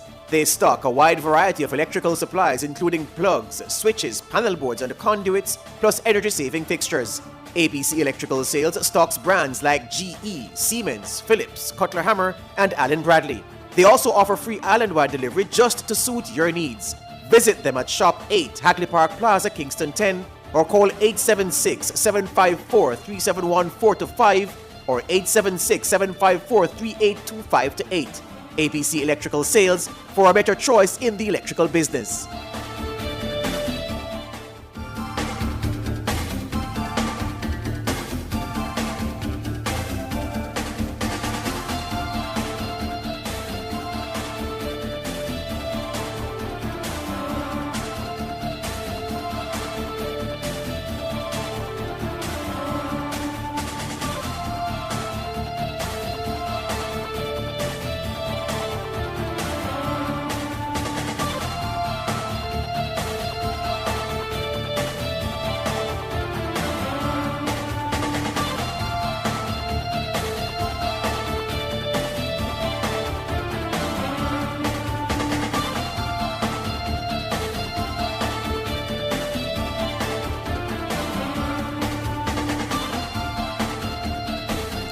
All right, 7:21 on this Tuesday morning. This is the front page. My name is George Davis. All right, Prime Minister Andrew Holness. No, your name is Andre Roden. No, that is indeed my twin brother's name, George, and you know, Jermaine. You see, All right. George is such a foil to Let's start it over. Hold on, King. You ready again? Hold on. Let's do this again. This is the front page of Nationwide 90. It's 7:22 a.m. on this Tuesday morning, Tuesday, November 26, 2024. My name is George Davis. I'm Sondre Road, and of course, we're looking at craft vendors, and we are going right into it. Prime Minister Andrew Holness says his administration supports tourism workers who've protested against poor working conditions and low wages in recent weeks. Hospitality workers from at least 4 hotels have mounted protests demanding improved treatment and compensation. Prime Minister Holness expressed his administration's commitment to resolving the issues at hand by acknowledging their concerns. We must protect the tourism industry and ensure that it continues to grow in a sustainable way. We support the workers of the tourism industry as they seek fair compensation and better work conditions. We will do our part to facilitate negotiations and to ease the cost of living burden on the workers in the tourism industry as we favorably examine the relief of taxes and tips and make a final announcement in the next budget. Prime Minister Holness was addressing the 81st annual conference of the JLP on Sunday at the National Arena. In a related announcement, he revealed that craft vendors operating in government-owned craft markets will receive waivers for December and January. To lighten the burden that they are currently facing, the government will waive fees for all craft vendors in government-owned craft markets for the months of December and January, and we will write off any outstanding fees owed by the craft vendors. This is designed to ease the economic burden on the craft vendors and give them a head start in the winter tourist season that is up and coming now. The craft vendors of St. Anne have been hit the hardest because of the damage to the Ocherius cruise ship pier. As such, I have instructed that the waiving of fees for the craft vendors in St. Anne will extend until June of next year when the pier is set to reopen. Prime Minister Andrew Holness there at the JLP's 81st conference. For reactions this morning, we are joined by President of the Montego Bay's Old Fort Craft Market Association, Marilyn Faulkner, and President of the Ocherius Craft Market Traders Council, Devon Mitchell. Good morning, Marilyn. Good morning, Devon. Good morning. Good morning. It's good to hear your voices this morning. And of course, we're going right into it. And we want to hear your reactions based on what the Prime Minister announced for the craft vendors. Starting with you, Marilyn. Yes, good morning again. I am happily receiving it. I'm grateful for it because it just did not happen like that. We did make representation on behalf of our traders and artisan that this was the struggle. We started it through the St. James Parish Municipal Council, and we move on to the MP, one of the MP that we wrote and asked. I personally wrote the MP and I asked. That was Dr. Harris Chung, because a part of my craft market is in his constituency. Even though I don't live in his constituency, I wrote him concerning it, but I did not ask for total write-off. What I did ask is some help between us and parish council, the municipal council, that we could have gotten a payment of what we are owing. We could pay it on a small amount, and then we'd pay the one that we owe up front. And he assured me that he would have looked into it. I was a little bit surprised because the way I was looking for it is the way I'd asked for it. But I did not hear the speech myself. It was sent to me by my traders and my counterpart in Ocherius, Mr. Mitchell, the secretary for the council, sent it to my phone. And it's then that I listened to it. That's why from yesterday, I started talking to my vendors concerning it. So you're saying that your advocacy yielded results? Yes, for advocacy yielded results, because this is something that Mr. Mitchell and I spoke about all the time, because it is very embarrassing when you look and see members losing their shop or it's closed and they can't afford to really pay the rent, which the rent is not much, but if we were not stifled and shuttled by the system that is existing within the tourism. And there are some good people that is in the tourism sector that really look out for the smaller people. Before we get there, Marilyn, I want to bring in Devon really quickly to hear his reaction to the Prime Minister's announcement. Devon? Yes, I'm here. Yeah, man, I share the sentiment of Marlene. I think within myself that what the Prime Minister have done up this time, and I must say this categorically, that this is the second time I've seen where the Prime Minister have reached out, immensely, for the craft traders and the craft industry on a whole. I can remember in 2020, with through the COVID, the ministry, the organization was there supporting, the craft industry, where we even get a stipend. I think it was $40,000, where they have written off, some rent, for the craft traders. I think they gave them a 1 year stipends where they, wrote off those rents, for them in 2020. And they came back at this time, as what Martin would have said, to the advocacy of us as a representative, for the craft industry. We have worked assiduously in order to make, this become a reality. And as what she has said categorically, that, people, representative from the Jamaica Labour Party, they sit down and they listen to us. And, for Northeast Sentence, we have Matthew Samuda, who have, one of the persons who have taken the initiative and, bring it to listen to the voices of us and take it to the Prime Minister, and so that we can have this type of good news talking about, today. This is something that was well needed, because there's some market that has been extremely disadvantageous.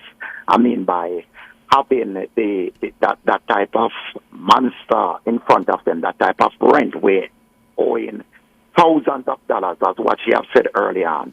So based on that, Devon, I want to ask you numbers. I want to understand how many people will benefit.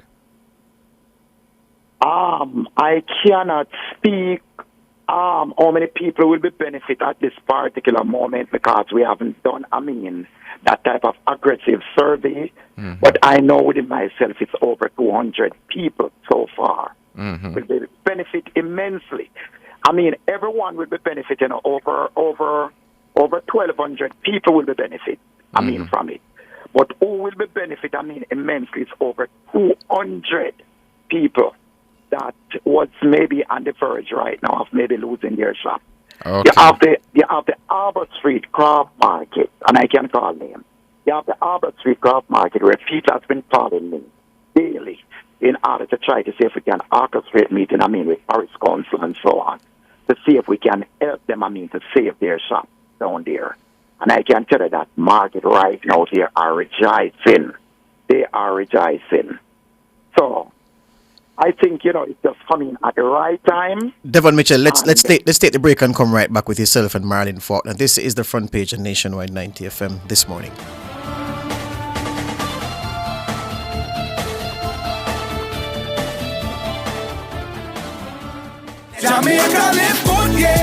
Give up every illegal gun. Call the police at 119 or Crime Stop at 311. The time by the Ministry of National Security is 7:30. You good, Mark? No, from what day me have these terrible heartburns. I don't know why. What kind of food you eating? To tell you the truth, I mostly eat fast food. I live alone and I'm too busy for cook my youth. That's your problem. You're eating too much processed food and building up trans fat. Trans fat?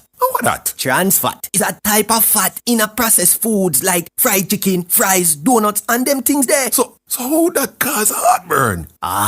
So eating trans fat can cause acid reflux. So if you not stop eat it or cut back on the amount you eat, things can get worse. Like what? You can get heart attacks, stroke, type 2 diabetes, or even die. But fats and oils not important for eat, my youth. Yes, but the healthy kind in a vegetable aisle, nuts and fish. Okay, no, me go switch up my diet starting today. Just remember to balance it out with your fresh fruits, vegetables, and ground provision. A message from the Ministry of Health and Wellness. For all your electrical needs, visit ABC Electrical Sales. They stock a wide variety of electrical supplies including plugs, switches, panel boards and conduits, plus energy-saving fixtures. ABC Electrical Sales stocks brands like GE, Siemens, Philips, Cutler Hammer and Allen Bradley. They also offer free island-wide delivery just to suit your needs. Visit them at Shop 8, Hagley Park Plaza, Kingston 10 or call 876-754-371-4-5 or 876-754-3825-8. ABC Electrical Sales for a better choice in the electrical business.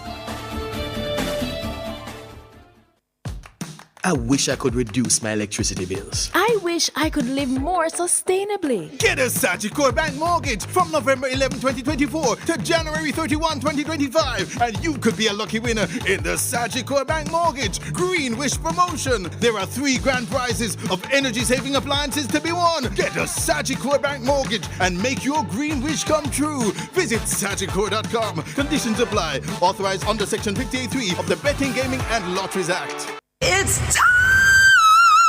Shocks Depot is having a pre-Christmas clearance sale with massive discounts on all shocks and struts for all vehicles. Installation and wheel alignment available, plus warranty on all shocks and struts. Contact or visit Shocks Depot at 79 Hagley Park Road. Telephone 876-649-0238 and call or WhatsApp 876-509-0076. Shocks Depot. Our products are durable, comfortable, and affordable.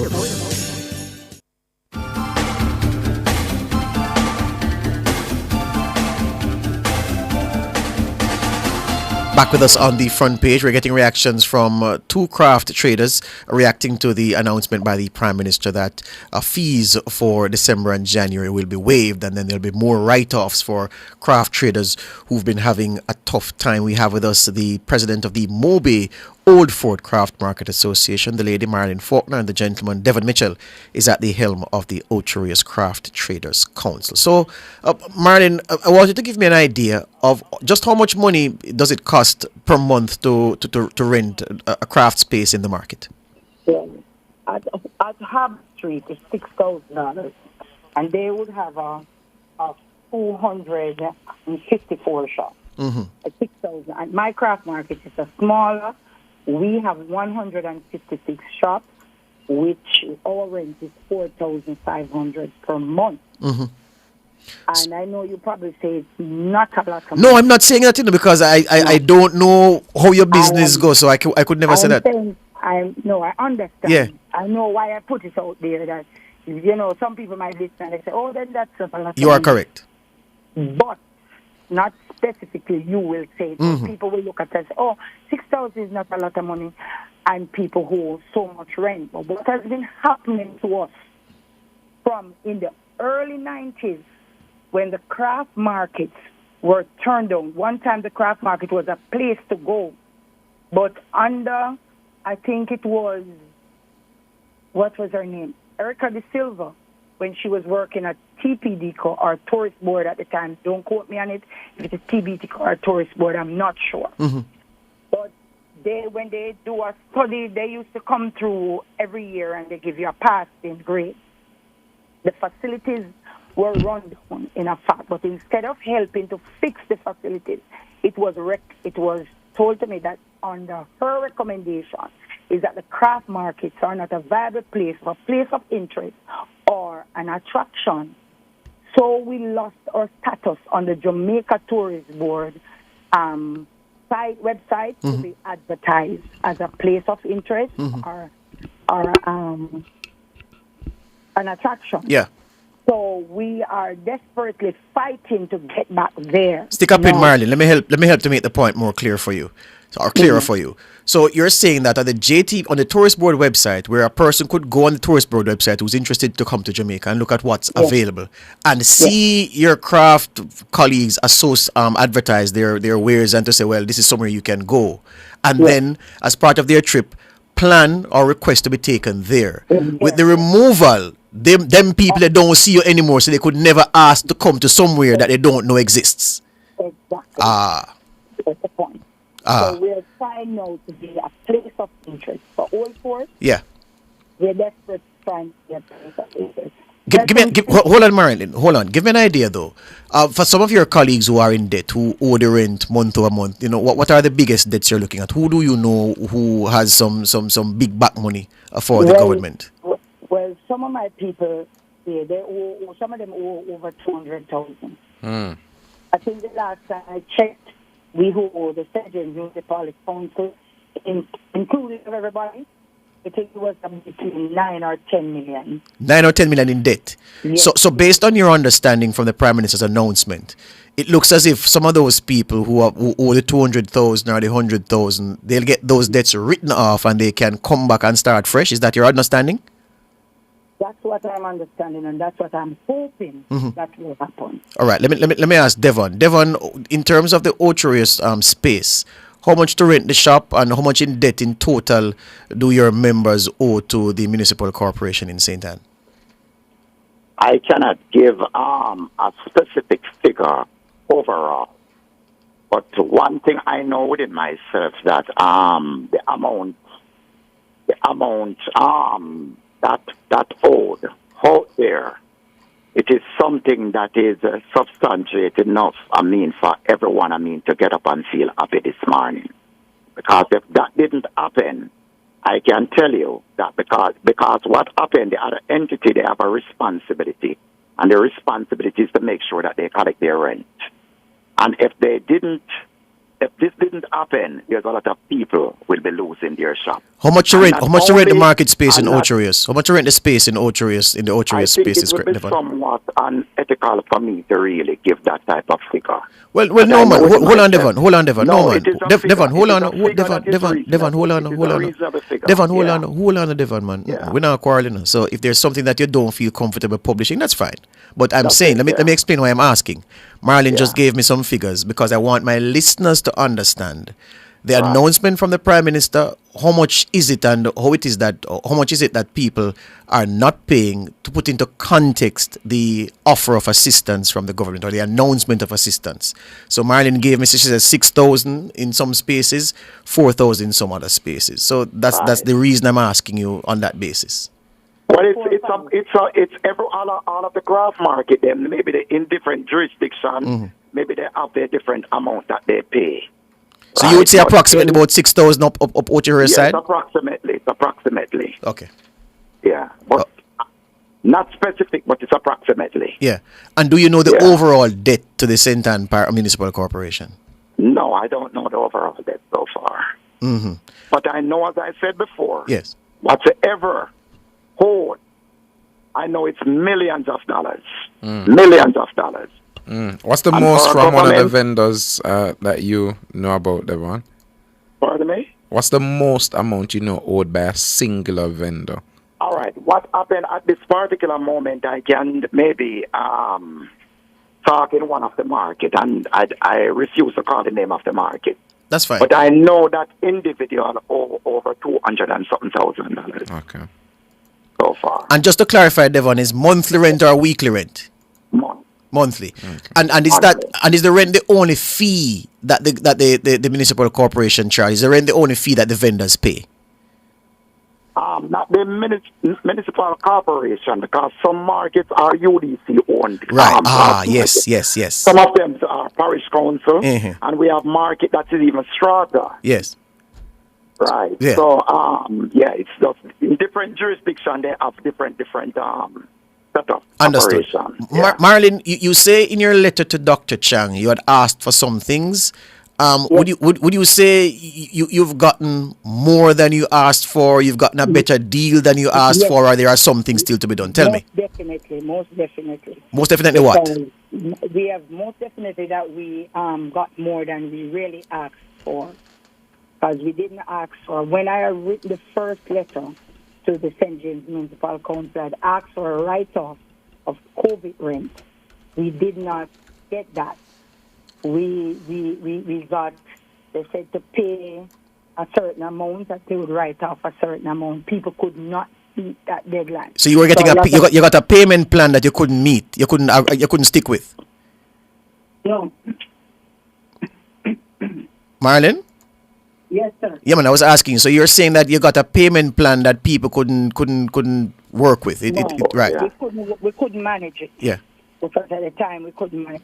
It would be fair to them, but we could not manage. Because people couldn't meet the deadline. Mm-hmm. Because of the amount of money and food at the time. Yeah. So Devon, from your perspective at Ocherius, what more could you ask for from the Prime Minister and the administration if you could? What I really want to see, I want to see a more aggressive approach taken by the governmental body of this country, not only to maybe take the initiative to give us a stipends whenever time, or to even write off rent and so on. This is something that we have been extremely, extremely grateful for, right? But what we really want to see, that the visitors that come to the island of Jamaica, they can start to come to the craft market, so that the people in the craft market can be benefited, from the visitors, from the operation, from the tourism industry. I think within myself, when that starts to happen and people start to make money, they will find themselves into a better position where they can start to pay their rent. Yeah. And they will depart, from this type of predicament that they have been facing at all times. Marlon, this is one of the things. Thank you for that, Devon. One of the things that has confounded me, Marlon, it confused me rather, is that being so far away from the action. Of course, the craft market on the Kingston waterfront is not far from here, but for people like yourself and Devon, I can't understand what is it that has caused the visitors to not be coming straight to you off the plane or off the tour bus. What is that? What is causing that, Marlon? Tell me. I'm going to give you my opinion, and I'm also going to make a suggestion. Yes. To the government that be it and those that are in tourism. Because I have a good relationship with TPD, with Tourist Board. I have a great respect for them. Understand? But I say to you, Old Fort is on the Jimmy Cliff Boulevard, just a turn from Jimmy Cliff Boulevard. Old Fort is also a historical that was built in 1750. It's called Fort Frederick, Fort George. No, it's Fort Montego. It is right there in the midst of the tourism. We are 5 minutes away from the ship pier and another 5 to 7 minutes away from the airport, and we are close to all the hotels that are in Montego Bay on the strip going. But yet still, we do not survive. There was a time that we were doing well at the craft market, and people are still hoping that it would come back to that time. And I said to you that, as I said to you, that what happened to us is the writing down that the craft market is not fit. Yeah. To be a But Marlon, let me throw this in, because I could never have you here and I say this to you straight up. The people say that harassment killed the tourists there within the spaces, which is why the government funneled them away. Or the authorities, rather. If you had allowed me Yes. to get there. May I allow you know, Marlon. Go ahead. May I allow you know, Marlon. Go ahead. So it is a two-strong problem, right? The craft markets is not as harassing as people are saying. Our culture is different. However, my taking over the reins at Old Fort cultured my people to understand that your culture, it's good to share your culture, but it's not all case you can enforce your culture on other people. They would have to appreciate it. So if I go to the food market in Montego Bay, I am expecting them to say, come over here and buy yam or whatever. Mm-hmm. A foreigner coming here is not used to that. Excellent point. So I have that toned down in my craft market, and I'm speaking to Devon Mitchell, bear me when I speak to the entire national body. These are issues that we are dealing with. But we need help to help us. You need training. You need to train. You're saying you need to train your members how to talk to the people and approach them. Listen to me. Yeah. TPDCO, under my Tahara grant, is a new craft person, and Miss Lewis in Kingston. Yes. We recommend those trainings. For my craft market, I recommend customer service. I recommend how you deal with each other, conflict resolution. How you dress. Yes. How you train workers resolve conflict between themselves. Because sometimes the problem that happens at the craft market is not about the tourists, but people speak very loudly to each other, but the tourists think it's a fight. At my craft market, I have no problem with certain things. Yeah. I'm not having certain problems now because we start the training, we start to talk. And I have a annual thing that I talk to my vendors regularly. If I have a problem, you'll be sent home. You understand? And I don't have to call the municipal council to send you home. Yes. I'll send you home. Yes. You understand? And I'm not doing it because I'm spiteful to you or I hate you. Yes. But I'm doing it for the better good of the business. Yes. And that all of us can survive. And in that space, Marilyn, nobody know that they try hustle weed and grab her to the tourists and all them something. Not in my space. Those are days of the past. Not in my, those are past days. And for all this space I can speak for because I really have a hands on the ground speaking to my other counterparts that these things are, and my craft market, I tell them we're the legal. When they come and ask for weed, I tell them we're the legal, where you can go get it legal and hit straight. I send them there because that's the legal place for them to get it. You understand? Drivers are not encouraging that anymore either. Yeah. That they come to the craft market. Last thing to ask before we go, because the time is up. Devon, how the Christmas looking? Looking beautiful, very, very beautiful. With this, what the government have done, for craft traders, I can tell you that. I can see where the sun is shining right now. Yeah, Marlon. And we just need to just continue, with the good work. Yeah. And support our government so that we can all, come out victorious at the end of the day. Marlon, how it looking from your side? Well, I am hoping. It's not bad. Yes. But I'm still hoping. You're keeping your fingers ma'am. crossed because the world has changed now and it's a pack. So people are coming. You see people come sometime, but they don't have the money to shop, especially the European. The Americans trickle down now. So I am very hopeful. But you know what? There are some things that I really would want to say this morning, but your time doesn't... No, man, talk, Marlon. I'm going to give you the time. Talk. Hold on. You know what? Let me take the break and come right back. I want you to talk this morning. Let's take the break and come back.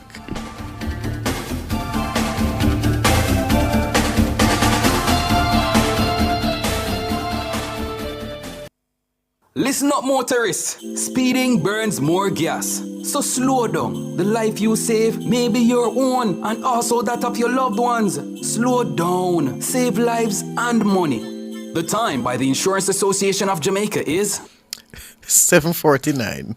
At Hawkeye, our mission is to deliver cutting-edge security solutions to help you keep track of the things you value most. The temperature by Hawkeye is 26 degrees Celsius in Kingston and 23 degrees Celsius out west in Montego Bay. Yo, my boss. Yo, my general. Yo, my king. The new BK Mega Stacker. Come for run everything. Choose your style. Double, triple, or quad stack. Juicy grilled beef. Plus crispy bacon, some stackerific sauce, and layers of melted cheese. So if you think you can angle it, satisfy yourself today. Order the BK Mega Stacker and have it your way. The new BK Mega Stacker. Built for satisfaction. Limited time. Only at Burger King. Get ready for the lowest prices of the year at the Active Home Center Black Friday sale in Kingston and Montego Bay. Save big on tiles, bathroom fixtures, furniture, lighting, and more just in time for the holidays. Join us now until Saturday, November 30 for unbeatable deals you won't want to miss. Visit our newly relaunched Montego Bay location at Barnett Tech Park at the intersection of Fairfield and Barnett Street, or our upgraded Kingston showroom at 84 Constant Spring Road. Conditions apply. Active Home Center. More savings, more choices. Mazda is bringing the magic this Christmas. Get a 2-year service package, 1-year free insurance, license registration, and free window tinting, plus 3 months of payments on us. But hurry, deal ends December 31. Conditions apply. Mazda, more style, more value, more smiles per mile. Are you ready to turn your sales and marketing skills into high earnings? Nationwide 90FM is searching for business development executives to build lasting client relationships. If you have experience across all stages of the sales cycle and possess strong communication, negotiation, and time management skills with a proven sales track record, this opportunity is perfect for you. Join our team and work with the top corporate brands, media agencies, and of course, our on-air personalities. Enjoy networking opportunities, professional growth, and competitive commissions. Ready to take the next step? Send your resume to hr@nationwidenewsnetwork.com today.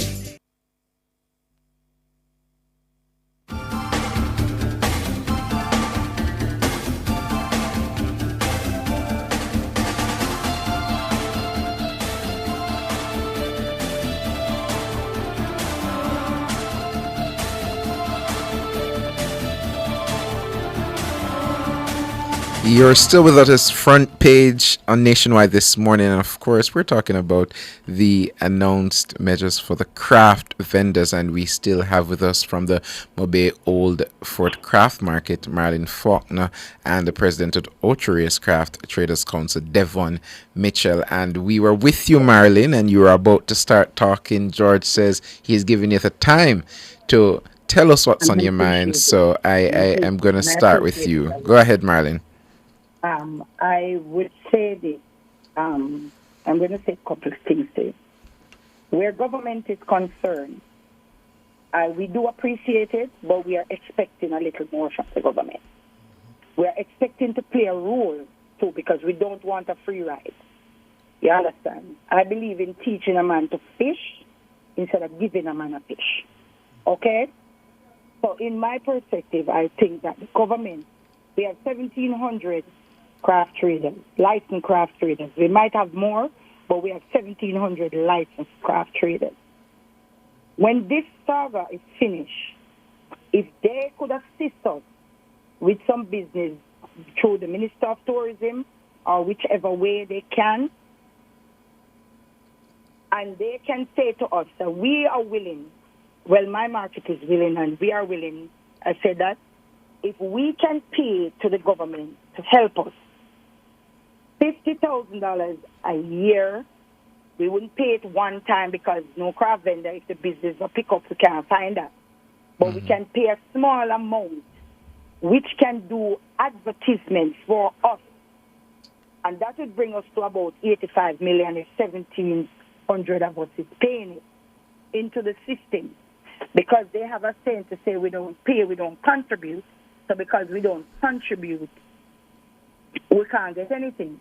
If we can give to the government $85 million, 1,700 of us, $50,000 a year, and that money would not do anything else but use to help us with advertisements and just help us to do the necessary work we need to do to get ourselves there in the market, in a niche market, to survival. So for clarity for our listeners, what you're proposing is a business model of sorts, because you said the complaints have been, you know, that you guys aren't contributing enough. So you're saying that contribution, though it will be done in parts, it will be substantial, and noting that the craft market has multiple hundreds of vendors, it would definitely put a dent as it relates to that ad share and get you the business that you need to pick up for the vendors there. Exactly. Not only my craft market, but the entire craft sector. All the craft market, because we're made up of 1,700 of us, which is registered. No, but that's a good proposal, do you know, Marilyn? That's a really good proposal. You should write to Dr. Chang again in the Marilyn. Maybe I should. Or maybe you'll bingo again, yeah? Yeah, maybe I should. Yeah, man. I'm saying that this money at $85 million can help us. Small, like some people might look at it, it can help us. It can help us with electronic advertisement. It can help us with website. It can help us with the necessary thing. And TPD is helping us with some things, training. So I'm not saying that the government is not helping, but the craft traders, we are proud people. We want to help ourselves. We want to have that pride and dignity that we are not only depending on the government like a leech, but we can stand on our 2 feet and we can leave a legacy for our generation after us coming, that they can do better than what we are doing. Amen to that. Also, yeah, man. Last one, Marlene. The time I really run out now. Yes, I know. All Fort does do advertisement. We're starting tomorrow a new tour with J. Cole and Miss Julia Silva. I don't know, can't get her name. But she's working with us, to help us. And if we have the larger tour companies signing on us to their tours, we're grateful. I'm grateful to Choco. I'm grateful for Island Roots. Those people assist us with a little bit. But I'm grateful for the little bit that I'm getting. And I'm asking out there, come to Old Fort, support the craft vendors, support. You want to bring crime down, support us. We're not crime makers, but at least our children will get the education they need to help us to go through. Our community will get the benefit from us. GCF is assisting us now at Old Fort to remodel and do whatever we need to be done there. And the trickle down will go into the community. You cannot change the base from the top. You have to change it from the bottom. The foundation have to be there. So that's where we need to get back to the little people, to help the little people do them stuff. Yes. Well, I want to thank you this morning, Marlene, for making that appeal and for articulating the way you did. And Devon, I want to thank you for representing us so very well as well. Okay, thanks so much. Thank you, Devon. Thank you, Marlene. All the best to both of you. Thank you. And Marlene, don't let those proposals stay in your head, You need to put them to the powers that be. I've never written it to him, but what had happened, I was trying to go through the person that represents me at the craft market within the tourist board to make a mention to the Minister of Finance. He's no longer there. Yes. But we have a new minister, man. Finance can't empty, so you need to do what you're doing. As my granny would say, Anglia and fast, Marlene. Thank you very much, darling. All right, good. Marlene Faulkner, President, Montego Bay Old Fort Craft Market Association, and Devon Mitchell, President of the Old Trios Craft Traders Council, the people who stand to benefit, speaking. And if they said yay or nay, you'd have to work with that. So I rather this than...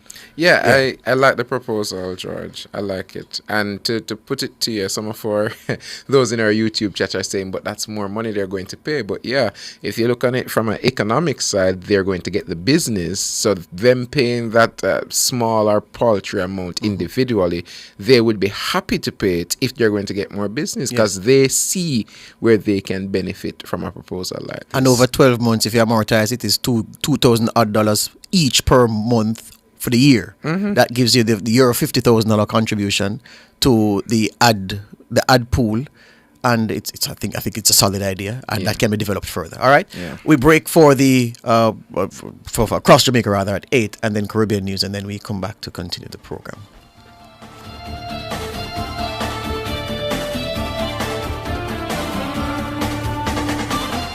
Front Page was brought to you today by ABC Electrical Sales, for a better choice in the electrical business.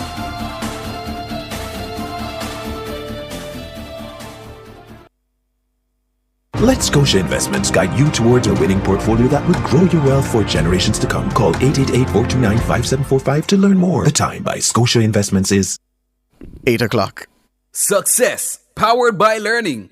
The Temperature, brought to you by Sandals Corporate University. Come grow with us is 26 degrees Celsius in Kingston. I don't know what's happening in Montego Bay, but at 8 o'clock it's 23 degrees Celsius down there. From the mountainside to seaside, countryside to townside, inside and outside, it's Across Jamaica this morning. Taking you across Jamaica on this Tuesday morning, the Ministry of Labour and Social Security is partnering with businesses in St. Anne to host a job fair in the parish on Thursday. The fair is set for Holiday Haven on Main Street in Runaway Bay and will run from 9 a.m. to 3 p.m. The ministry says the event aims to connect job seekers with various employers while providing invaluable resources and support to help individuals secure meaningful employment. It will feature a diverse range of local businesses actively seeking to fill positions across various sectors. They include hospitality, agriculture, construction, business process outsourcing, logistics, and technology. Students and staff at Boundbrook Primary in Portland have received a state-of-the-art smart lab from the Digicel Foundation. The facility, which boasts 12 laptop computers, 12 tablets, a smartboard and a printer, was presented to the school last Thursday. It's the 11th smart lab built by the foundation and the first in Portland. CEO of the foundation, Charmaine Daniels, says the lab will allow students to immerse themselves in the increasingly important areas of science, technology, engineering, and math. Local spice farmers are to benefit from increased access to financing to expand their operations and boost productivity. The support is being provided under the United States Department of Agriculture's Food for Progress Jamaica Spices Project, JASPICE. JASPICE is geared towards revitalizing the turmeric, ginger, and pimento value chains to meet existing export and domestic demands. The financing agreement, called the Local Umbrella Agreement for Tripartite Value Chain Financing, falls under Component 4 of the project. It was signed at Terranova Hotel in St. Andrew last Thursday. Agriculture Minister Floyd Green says access to financing is important to drive commercial sustainability. The JASPICE project is a 5-year initiative being managed by economic development nonprofit, the Agricultural Cooperative Development International Volunteers in Overseas Cooperative Assistance. It will support 7,500 agricultural sector stakeholders, including women and young people involved in the farming of spices. Chief of the party for the project, Dr. Ronald Blake, says $26 million have been invested under the initiative. That's it for Across Jamaica. Caribbean News up next.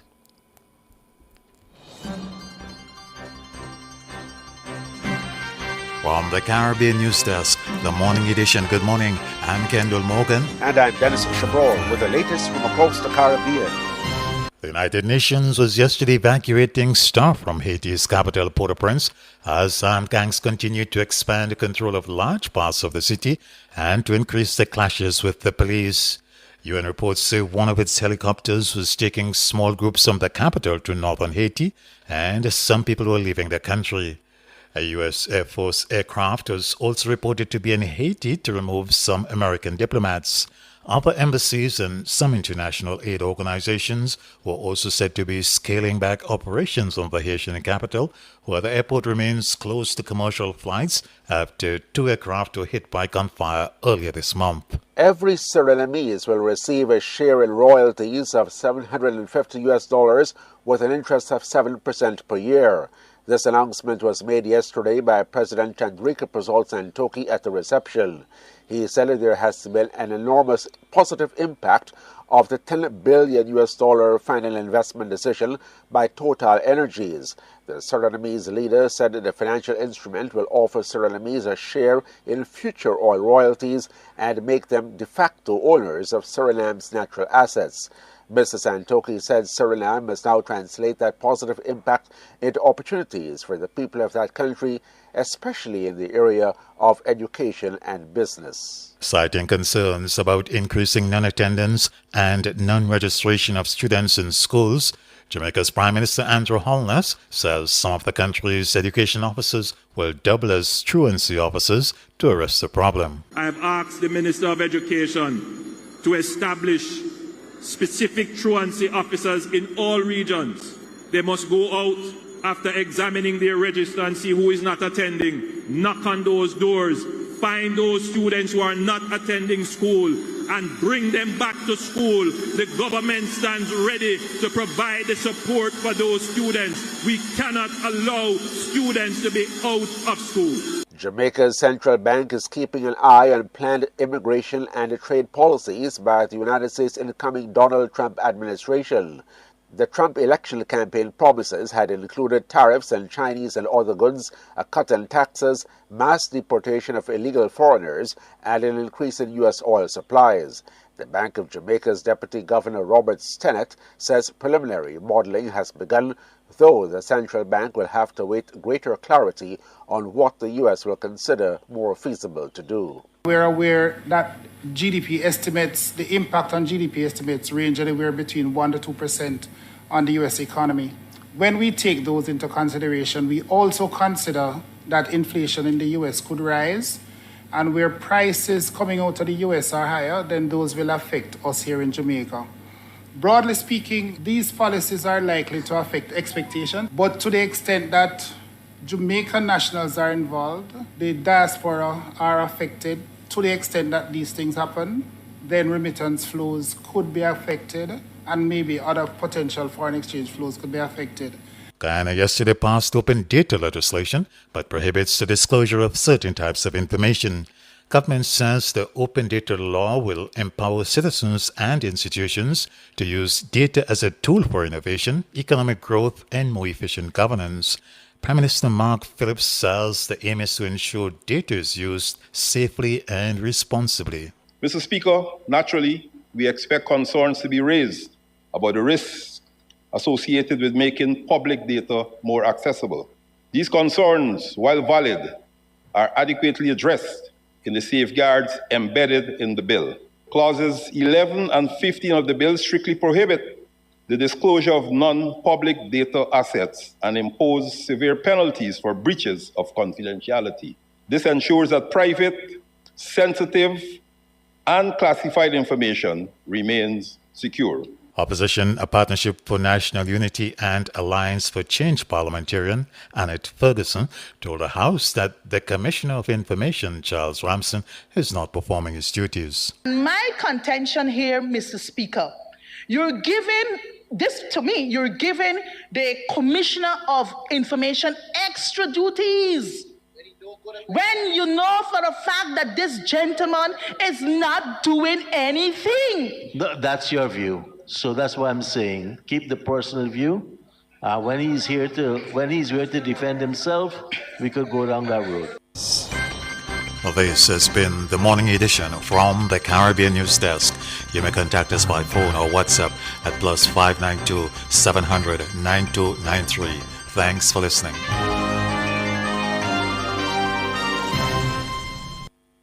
Want to start investing in real estate with as little as $25,000? Then the JMMB Optimum Capital Real Estate Fund may fit your future best with tax-free advantages and returns above inflation. Visit jm.jmmb.com to get started today. Conditions apply.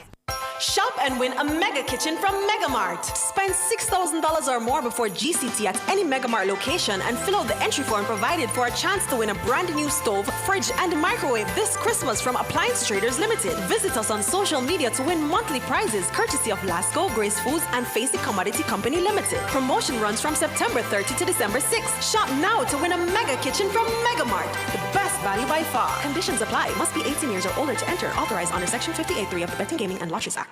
Total Tools is having a Black Friday sale weekend! Sale, sale, sale! Up to 50% off select items, major discounts on tools, accessories, lighting, and electrical supplies. All Black Friday weekend long, Thursday, November 28 to Saturday, November 30. Move fast, only while stocks last. Visit Total Tools Kingston, Ocho Rios, or Drax Hall. Total Tools, we've got you totally covered.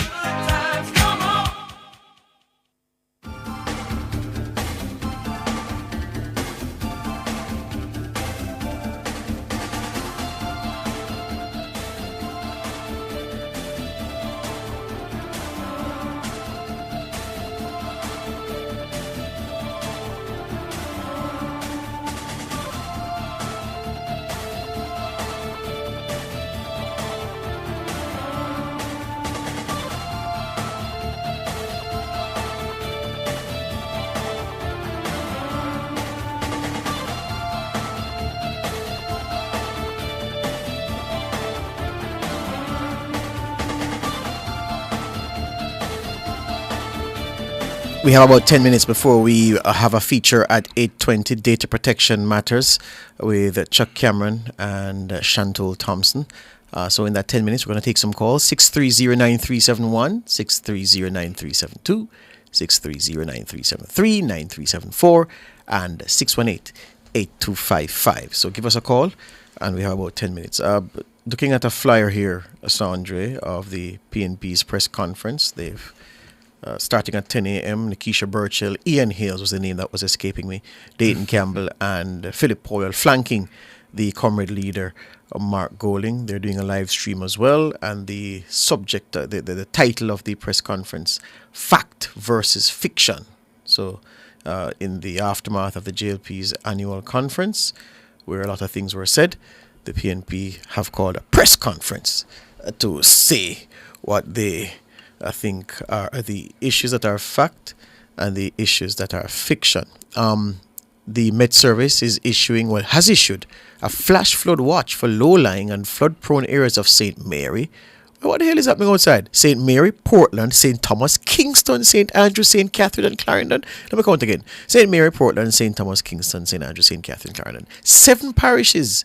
And that flash flood watch is in effect until 5 p.m. on Wednesday, November 27. And why have they issued a flash flood watch? Well, a broad trough across the central and western Caribbean is producing a large area of organized showers and thunderstorms across the region, including Jamaica.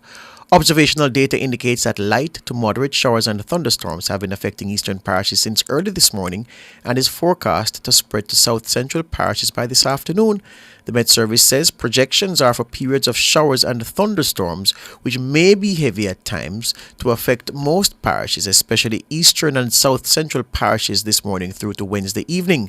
Fishers on the Keys and the banks, especially those on the south coast, are urged to exercise extreme caution as sea conditions will continue to deteriorate in the vicinity of showers, thunderstorms, and strong winds. A flash flood watch means that flash flooding is possible, and residents are advised to take necessary precaution to keep informed by listening to further releases as well from the Met Service and be ready to take quick action if flooding is observed or if a warning is issued. So 7 parishes, flash flood watch, in effect until 5 o'clock tomorrow evening. St. Mary, Portland, St. Thomas, Kingston, St. Andrew, St. Catherine, and Clarendon.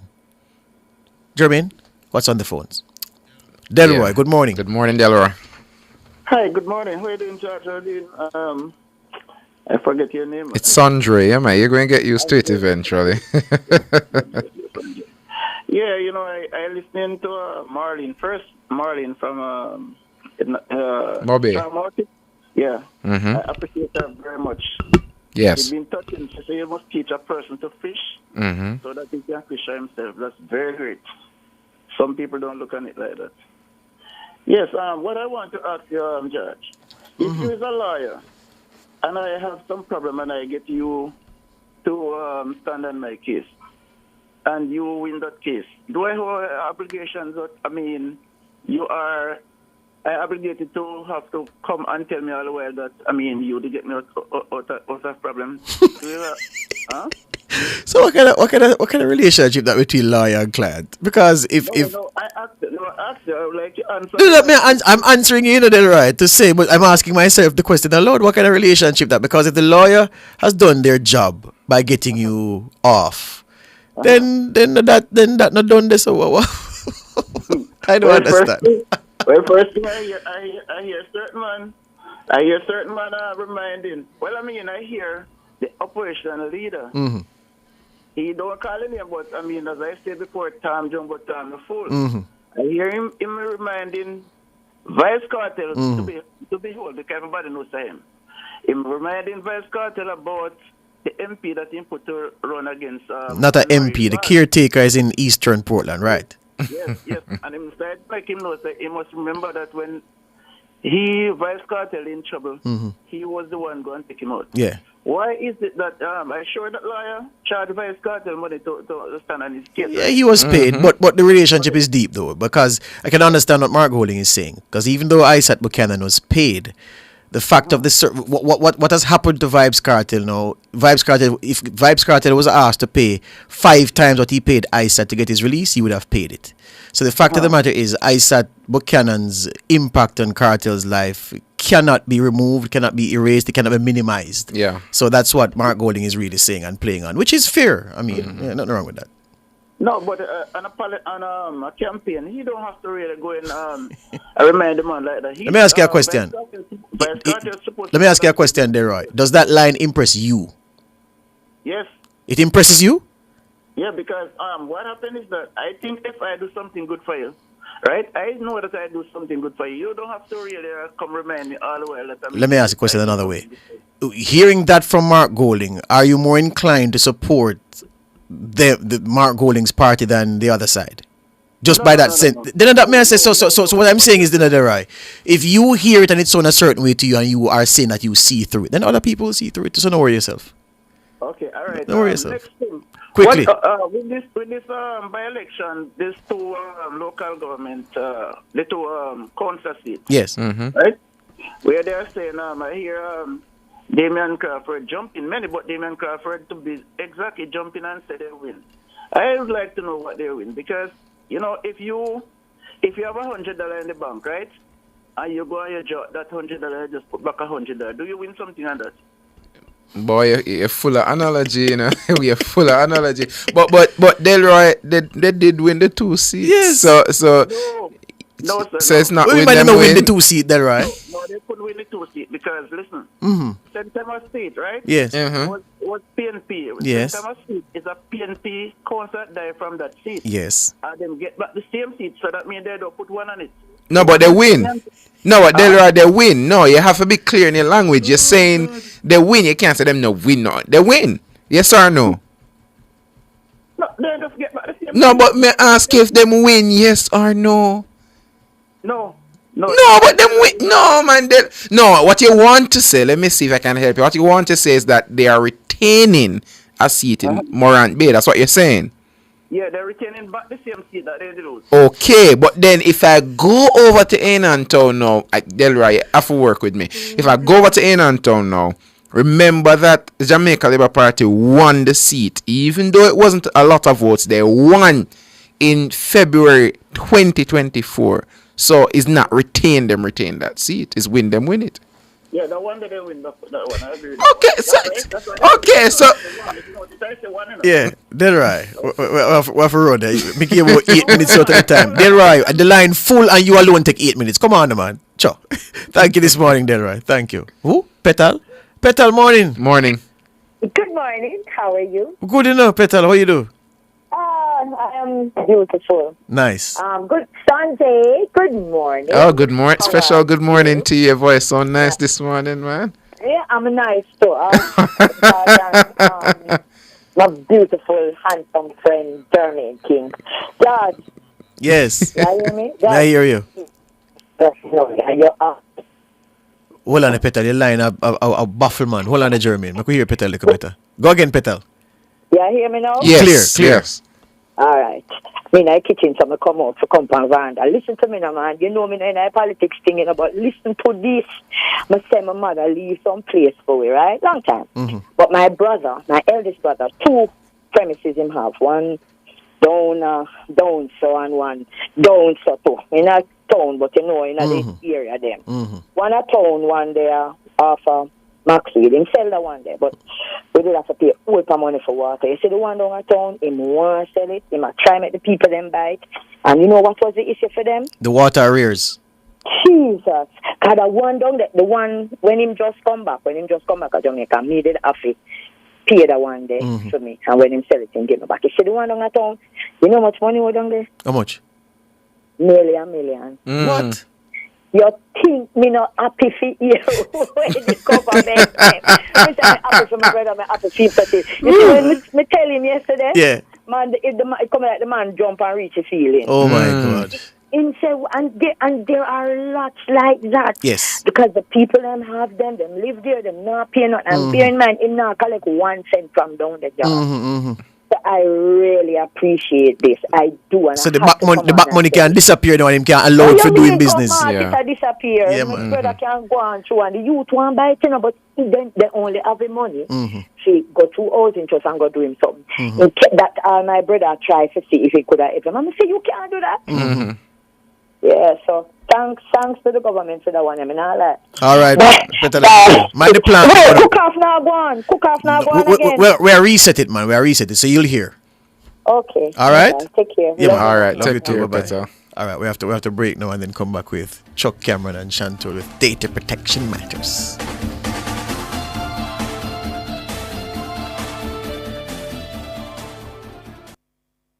Crisp and refreshing. Room temperature or chilled. A Pure Water would drink. The time by Pure Water is 8:21. Fontana Pharmacy has a wide variety of items from pharmaceuticals, household, cosmetics, toys, and more. The temperature by Fontana Pharmacy, it's all good inside, is 26 degrees Celsius in Kingston, and it's 23 degrees Celsius out west in Montego Bay. It's time! Shocks Depot is having a pre-Christmas clearance sale with massive discounts on all shocks and struts for all vehicles. Installation and wheel alignment available, plus warranty on all shocks and struts. Contact or visit Shocks Depot at 79 Hagley Park Road. Telephone 876-649-0238 and call or WhatsApp 876-509-0076. Shocks Depot. Our products are durable, comfortable, and affordable.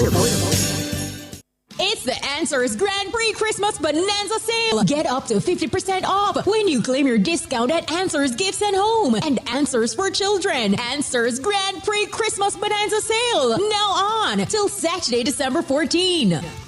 Data Protection Matters is brought to you by Design Privacy. We help you comply and build trust.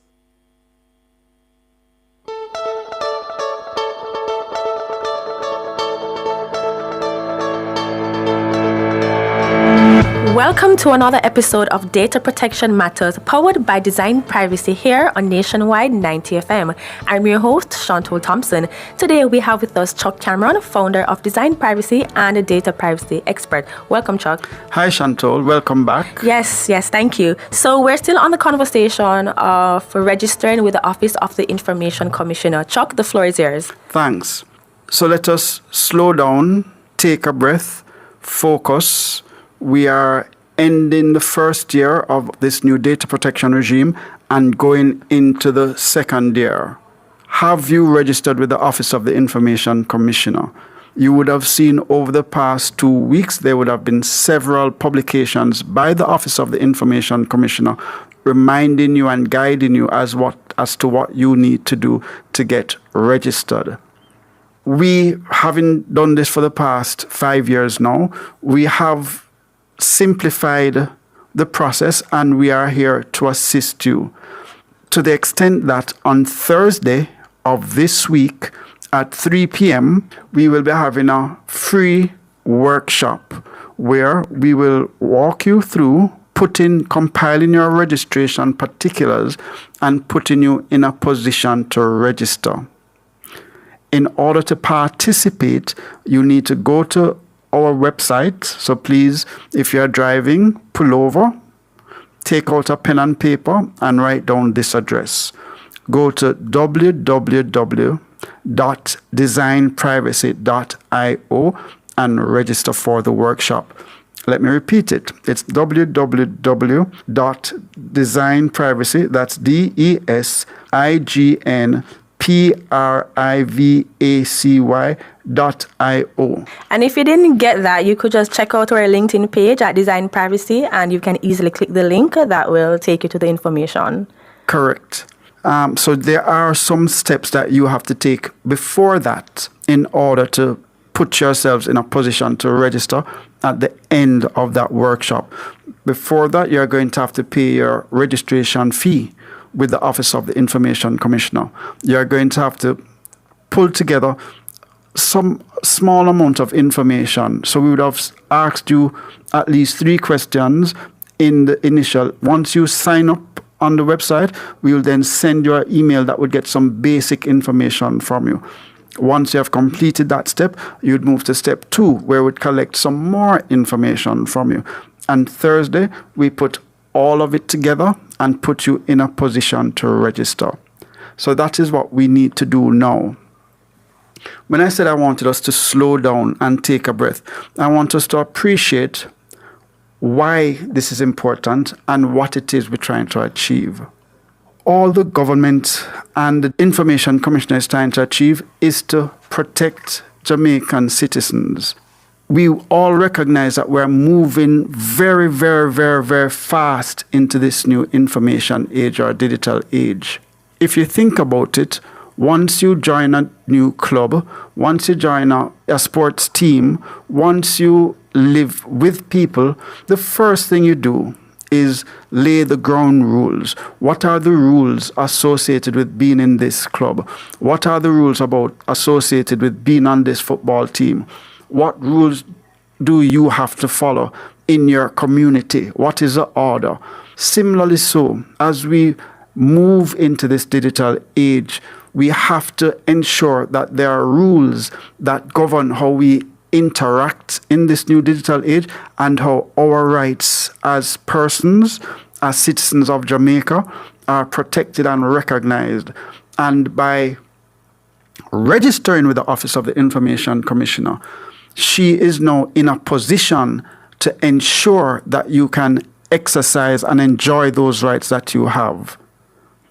So a data controller, that's somebody who you do business with, somebody who has your personal data, now needs to tell the Office of the Information Commissioner what personal data they are processing. Once you have done that, she can now monitor you and ensure that you build out what for me would be the basic steps to digital transformation. And when I say basics, the most basic steps. When we live in a brick and mortar world or the industrial age, every year you conduct an inventory.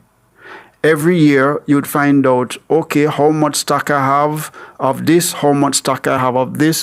When taking in new stock, you would have a sale out on the old stock, and then you do an inventory and know what you have, and you know what you have in the warehouse, you know what you have in the ship, you know what you have on the shelves. In the digital age, we're not speaking about physical things. In the digital age, the most important asset now is the data, because we are in the digital age. What impacts us is the personal data. So what the Data Protection Act requires you to do is conduct an inventory on the personal data you have in your business.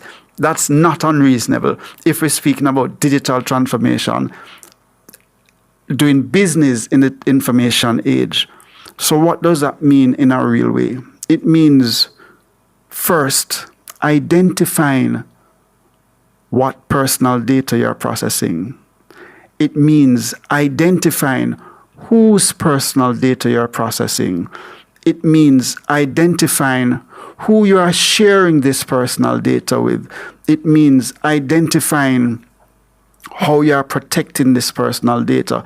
It means asking yourself and answering the question, what are the lawful bases for me to have this information? So when you put all of those things together, I would suggest that those are the basic steps, the very minimum first steps of starting your digital transformation journey. Just acknowledging and discovering what you have and understanding what you're doing with it. Once you compile that, that is what makes up your registration particulars. That is what you're required to file with the Office of the Information Commissioner by the end of this year. That is the easy part, because come March now, you now need to conduct an assessment on all of this information you're processing. And when I say an assessment, that introduces a data protection impact assessment. You'll have heard us speak to it before. And you will file that with the Office of the Information Commissioner. So she can now assess for herself, what risks are you exposing the data subjects to by processing the personal data in this manner? And every show, I'm going to share with you what we mean when we speak about risk, because we need to start understanding what this is all about. So for this episode, let's just speak about the risk that we are all aware of, the risk of financial loss. If it is, you you have to share your bank account number or telephone number or some identifier with a third party, or you bank with a bank, there is a risk that if they don't protect the personal data, your information, someone can get their hands on it and go in your bank account and empty your account. That is a sort of risk we're speaking about. The entire framework, identifying whose personal data you're processing, conducting a risk assessment, is all meant to minimize the risk to the data subject. All right, that brings us to the end of this episode. In case you forget, Design Privacy will be hosting a workshop on registration this Thursday at 3 p.m. You can visit designprivacy.io. Also, don't forget to follow us on Instagram at design_privacy and also connect with us on LinkedIn at Design Privacy. Stay informed and stay secure.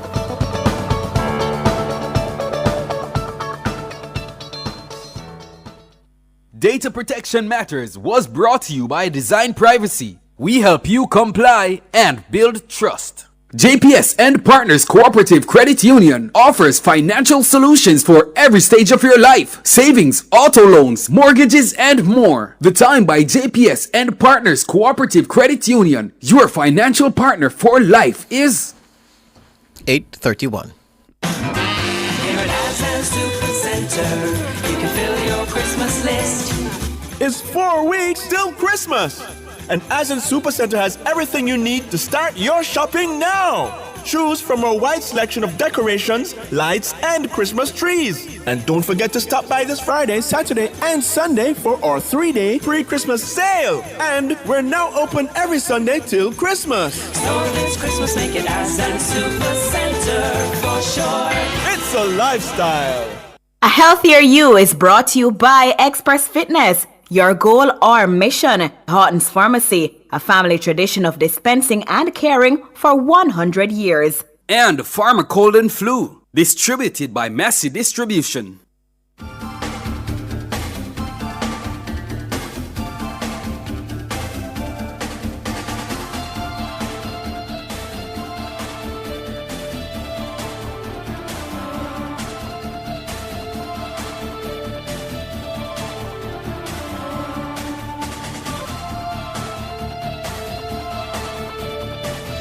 All right, we're back with you. Of course, it's Nationwide this morning, and we want to go into this segment, A Healthier You. Right now, the focus, of course, is the cold and flu season. I know many of you might feel the sniffles. You might be there wondering, what's happening to me? And of course, it's that season in Jamaica. So if you didn't know, now you know. It's cold and flu season in Jamaica. Every year, influenza activity in Jamaica often begins to increase in October to November, peaks between December to March, and can last as late as May. Influenza, or the flu, is an active viral infection of the respiratory tract, nose, throat, and lungs that spreads easily from person to person. Influenza viruses spread mainly by coughing, sneezing, and close contact. The viruses circulate worldwide and can affect anybody in any age group. Symptoms include fever, chills, sore throat, muscle aches, fatigue, cough, headaches, and runny or stuffy nose. Unlike the common cold that is often mild and limited to sneezing, runny nose, and sore throat, symptoms of the flu are usually worse. Although the flu resolves on its own for most healthy persons, the flu can lead to severe illnesses such as pneumonia and blood infections and cause diarrhea and seizures in children. The flu can also worsen chronic medical conditions such as heart, lung, or kidney disease. Persons at greater risk of dangerous complications from the flu are infants and young children, adults 65 years and older, pregnant women, and persons with chronic medical conditions or weakened immune systems. Healthcare workers that are infected can spread the flu virus to their patients, family, and community, even if they do not show symptoms of the flu. And the Ministry of Health and Wellness is advising members of the public that the influenza, the flu vaccine, is now available free of cost at health centers across the island. The flu vaccine provides protection against infections caused by specific strains of the influenza virus. The flu vaccination provides protection in the particular areas. It decreases the severity of influenza infections. It minimizes the spread of flu viruses to other persons. It can reduce or prevent flu illnesses, flu-related hospitalizations, and doctor visits, as well as sick days from work or school. The vaccine cannot prevent flu-like viral illnesses that are not covered by the vaccine or other flu-like illnesses that mimic influenza. It takes 2 weeks after vaccination to develop protection, and this protection lasts throughout the flu season. Even when the strains in the vaccine do not exactly match the circulating strains, the vaccine may still provide some protection. So in this season, you are reminded that the Ministry of Health and Wellness has so armed the health centers across the island with the vaccine free of cost for you, as it is flu season and we want to ensure that we are safe. So when you feel your sniffles, when you feel it coming on, you can know that you can visit your nearest health center, because it is indeed that season and the vaccines are available free of cost. And of course, that's a healthier you. Mm-hmm.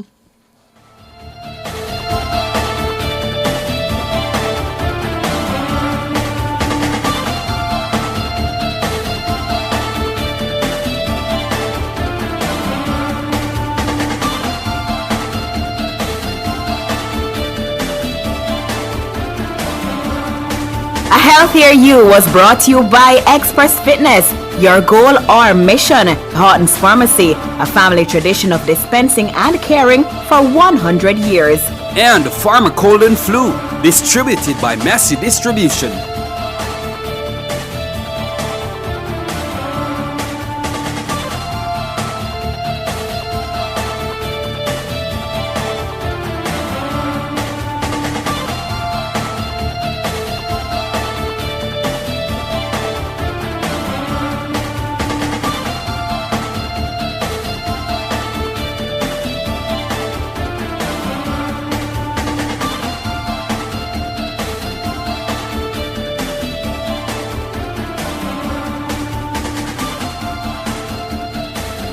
All right, Sandra, I'm going to play something for you. We can take some more calls, before the birthdays. 630-9371, 9372, 9373, 9374, 618-8255. I'm going to play a video, very short video, and I want you to identify the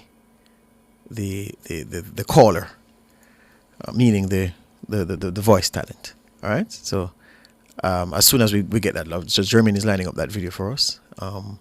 It was from a recent clash in the Red Navy Jamaica Premier League between Arnett Gardens and Portmore United at Ferdinand Park in St. Catherine, the home of Portmore United. Saking look like him ready. Let's go with the video. Sends the excellent Hospitalities on the road. Can he provide another perler of a cross? Yes, he can! Oh, Shani Thomas Jones! What a brilliant header! That man again, Hospitalities! Again, the right side of the Racing United defense breached. That's the wrong one. It's a weak. That's the wrong one. And I never want more. Oh God. Yeah, it's not been my week with videos, has it?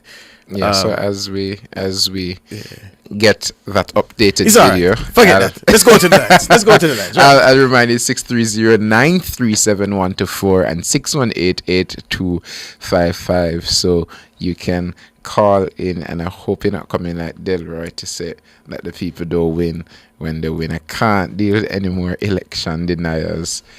Miss J.E. Yeah.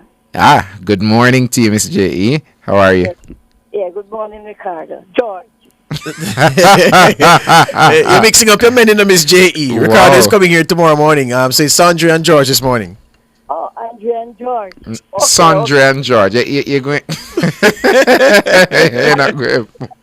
Yeah, a question, yeah? Yeah. I don't know how I could get. I don't know if this message can go to Damian Crawford. Mm-hmm. So asking him, why did he say the conference must postpone? It seems like he don't have a wide knowledge on politics, You sure it's him, sir? Yeah, he was the one, Damian Crawford. I heard him. I don't come off nationwide. Yeah. Damian Crawford said they should postpone Yeah. conference. Damian Crawford said that. Okay. You know, I don't know how to talk about, because Damien is just a dumb person, but him act like a dumb too much. Yeah, him act like a dumb. What is in politics, what I'm saying, you see, Alien Town is a PNC era where the JP last Friday. St. Thomas is a PNC area. But it's just they gain back their seats, So there was nothing for the Jamaica Labour Party to be perturbed or feel bad about. But Mr. J, look at politics, man. So when Damien said that, no need the labor rights, them. And of course, he knows they cancel, the conference wouldn't cancel. But he's just playing the political game, and nothing wrong with that, is there?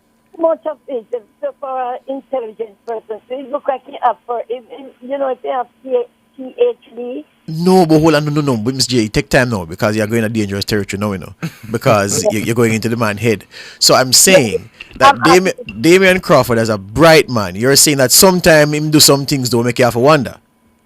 Yes. Okay, so you can't say that, but no, man, you can't question his intellect at all, or his mental health and stability. But I understand the point you're making. But him just make like a fun. Him a draw a card for the labor right, man. That's all him doing.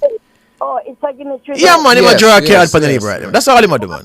But it was talking to me, it's not like it was serious about it. But that's how he comes across, That's how he delivers his jibes, So you have to accept that. He comes across serious with him, but I can't him a draw, man. All right, one more question. You know that we need to, I don't know Kyle in school long time, if they are doing history or civics in our school, because we lack of history. You understand? We are not historical at all. Because if people should follow politics, not even politics, the way how Jamaica goes, going now, the way it is going now, if we have a vague idea about or if you have Jamaica, these chemistry and these propaganda, these things that is spreading. It's just like the Bible say, history repeating itself. Right?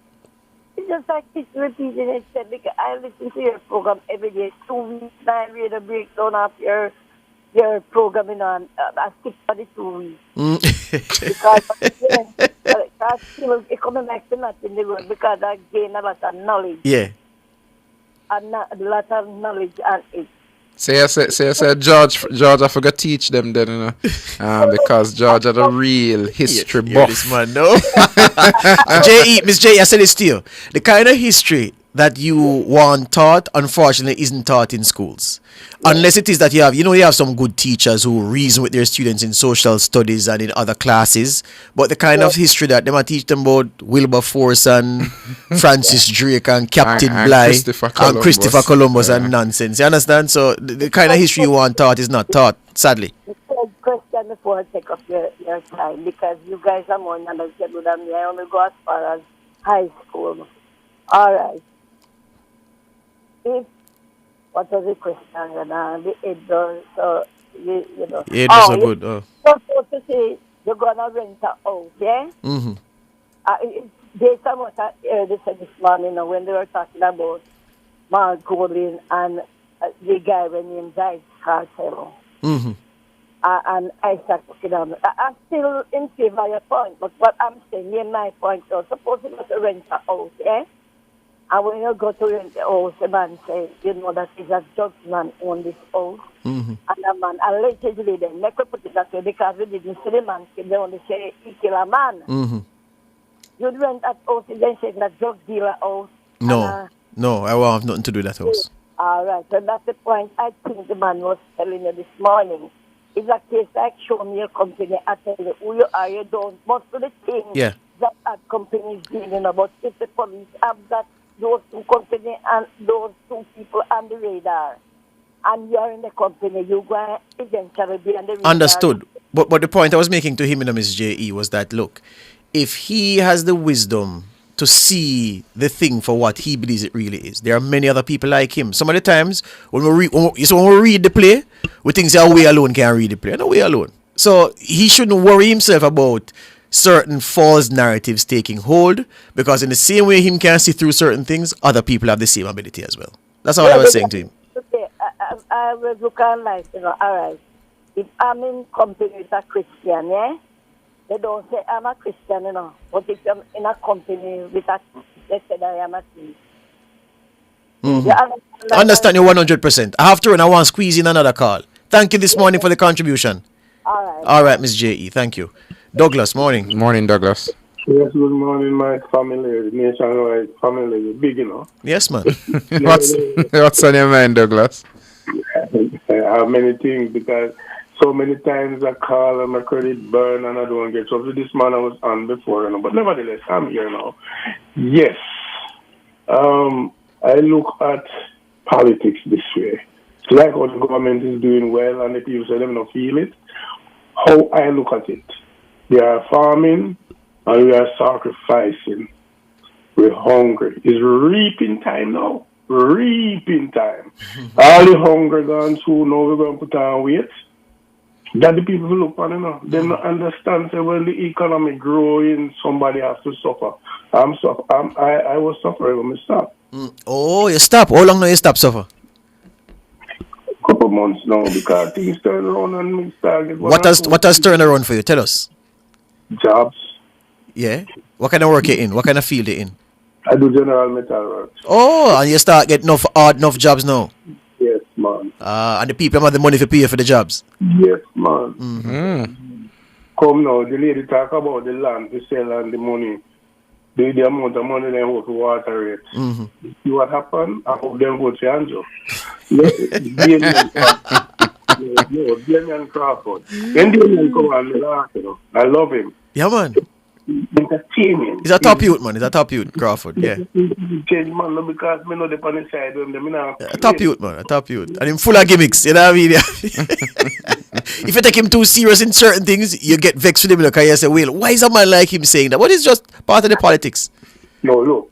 I'm just saying he play chess. Yes. I play bridge. And when me playing job, they mount me. And once you take him out serious, then we lose. Right? So that's why I look at life. Yeah, man. Again, if you can remember, this football guy in America where them they charge him murder. You mean OJ? OJ Simpson? If you could remember when OJ Simpson case was going on, right?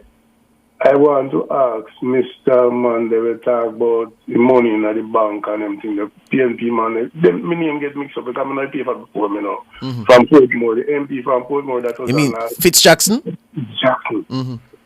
Fitzjackson was in Parliament when OJ Simpson case was going on, which was 90 something, right? Yeah, man. All right, good. You remember Scotia had an advertisement, don't put your money at Scotia, don't put your money on a mattress with a Scotia? Yes. Me force Scotia to take that advertisement off the air because it's not true. I joined Scotia Bank 1975. Many banks. I mean, because should me do self-employer when I get money. Yes. To open an account those days. Yes. And when I went to this bank, I can tell you one Agley Park Road and Olympic Way corner. Yeah, man. And when I went there to update my book, the money diminished. They say for non-activating, I mean them catch up till all police get involved. And I call Wilmot Perkins and Nationwide and Mandeville Station, the man. Mandeville Station, you mean NCU Radio what? Mandeville Station, which one that? Wilmot Perkins at KLAS. Yeah, oh, you say Mandeville, okay. So when I call him and start talking, he said, no, you keep me saying you're talking about Lionel. This is my full name, this is my telephone number. I identify myself on the air and hang up. And they call me back. And I was on the radio explaining everything about my account because it's savings account. And more to make them know this is savings account, you can't diminish your man money. He was in Parliament and I was the only sheep in the wilderness. From those days until I get back my money. My brother worked it out, my mom to get and I leave $100 in the account. I says to them, anytime you come and interested about me $100, I go soon because he's a poor man. Listen, you call me too late to the me have to run for the birthdays and it's a sponsored segment to the bridge. You have a call back another morning, man. We finish the story, alright? I'm going to let the name, I'm going to let the number, come on, talk to politics about it, because so many times I'm a credit bonus. Yeah, alright. We're going to make Jermaine take a number. Alright? Yeah. Cool. Yeah. Or Michelle. Yeah. Alright, cool. Alright.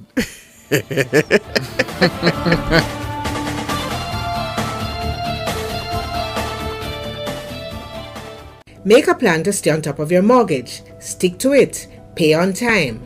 The time by the NHD is 8:50. The Birthday Club is brought to you by Burger King, the best tasting burger under the sun.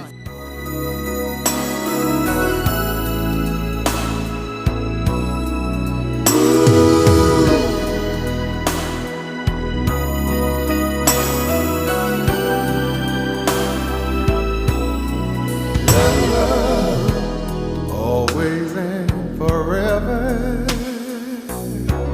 each moment with you, it's just like a dream to me that somehow came true. And I know tomorrow will still be the same, 'cause we got a life of love that won't ever change. Every day, love me your own special way, melt all my heart away with a smile. Take time to tell me you really care, and we'll share tomorrow together. I guess the first birthday we should drop this morning is Agent Provocateur number 1, the man who stirs up the arguments in the YouTube chat in the good way, not the political chatter, but the other things. Make the women always have to be, telling him to behave. Leroy Rutty from our YouTube section. The Honorable Leroy Rutty is a minister of YouTube. He's one of our best supporters, most ardent supporters. And he's hugely popular in the chat, especially with the ladies. I know he loved that line because it's true. Leroy, we understand today is your birthday. Leroy is 72 years old today, I hear. Wow. It's so Kurt Buchanan tell me that Leroy is 72. Happy birthday, Leroy. And we hope that you enjoy the day, my friend. Really, really appreciate your company in the mornings and your support. Yeah? Yeah, so we have you have some? Yeah, man. birthdays. Run them, man. Run it, man. You know, George, this is my segment, Yes, so man. You have to easy. Germany has to take the back seat. Dance over. Dance over. You see what life going on? Yes. So Winston Haywood in the chat saying happy birthday to my big brother Horace Haywood in Virginia, USA. Wishing you a very, very happy birthday. I want to remind you guys that today is November 26, 2024, and if today is your day, your birthday, I'm wishing you a happy birthday. And of course, Leroy Rutty, we're still seeing it come in the chat after George big you up. We still have a couple others. We're going over Facebook really quickly. Denise Hunt, Bridget De Souza, Pauline King, happy birthday to you. Happy birthday to you, Sean Ashman, Chandra Anik, Jermaine Rowe, a very special happy birthday to you. Happy birthday to Colleen Gray, Courtney McDermott, Patrick Park. Happy birthday to you. Keisha Richards, Dorrit Wright. Okay, from your father, Cleveland, Keisha. From all your brothers, wishing you a very happy birthday. If you're listening, I hope you know that today is a special day and I'm wishing you nothing but the absolute best. Dorrit Wright, Beth Viray, Orville Burke, happy birthday to you. Celia French Sanderson, Michelle Williams, Maxine Newell, and Cynthia Stair. Happy birthday to you. I'm wishing a very special happy birthday to Marissa Laban. Happy birthday to you. Today is your day. It is indeed November 26, 2024. You're 1 year older, 1 year wiser, and I'm wishing you a very happy birthday. I'm seeing some others come in the chat. Denise GW says, can you wish my husband Kimani Walker a happy 35th birthday, please, coming from wife Denise and daughter Kishana Walker. Happy birthday to my biological brother Glenn, aka Ducking Time and Patience District in Linstead. Bless up, bro. And that's from Jamaican View by Robert Gray. So wishing you a happy birthday, Glenn. Mark Greenswood wishing a happy birthday to his good friend Patrice McLeod, who is in Bronx, New York. Am I missing anybody? George, run me after. I'm tell him to take back seat. Man, come on, me please. I tell you.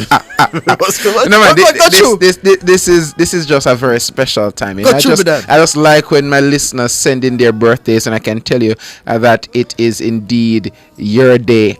It is a day of blessing, and Jermaine is going to find that song for me. He knows what song I'm talking about. That song that we're going to bounce. You know what song, Jermaine? I don't have to tell you the song. Jermaine looking at me like I have to tell him a song, but he knows that he's going to find that song that speaks to my birthday fam. I love you guys. It's indeed always a blessing, a pleasure when I can tell you guys a very, very happy birthday.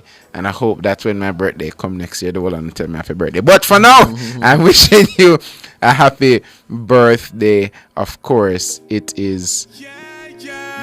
All right. You see, Jermaine, I'm giving you a bonus this year. All right. Blur it. All right. I wrote to tune this. Yeah, we have to give Roti a special one. Yeah, and I see everybody in the chat saying a happy birthday. Yeah. Well, on Roti's birthday, Juliet Sanchez says, "I love you too, Sandre." Hey, Juliet, why you come so well?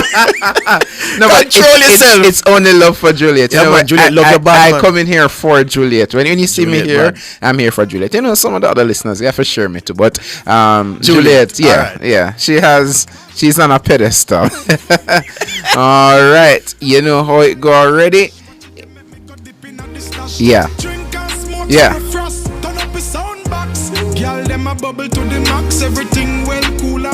The Birthday Club was brought to you by Burger King, the best tasting burger under the sun. Happy birthday, yeah, my friend.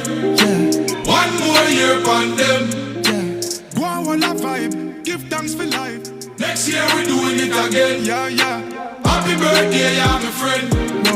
1 more year on them. Life to your count, they are tillion. Real from the heart, no pretend. All right. We told you happy birthday, but of course, you know how it is, listeners. It is time for me to wrap up and pack up. But when I leave, my heart is always with you. And that is why we have that special relationship that we have right here on Nationwide this morning. And of course, we have to thank all the relevant persons that George will do, and then hey, anybody, big up for yourself. Jermaine King, Kimon Thompson, Michelle McCrae Smith, and all you out there. Yeah, good morning and return early on Wednesday. All right, I'm Sandre Roden. Yeah, man, George. You've just heard Nationwide this morning on Nationwide 90 FM. We have life and we not suffer. Oh no, still I make it do times rougher. More side give with the strength. Fearless and fair. Nationwide 90 FM. The Sandy Bay Health Center in Hanover became the 50th facility to be adopted under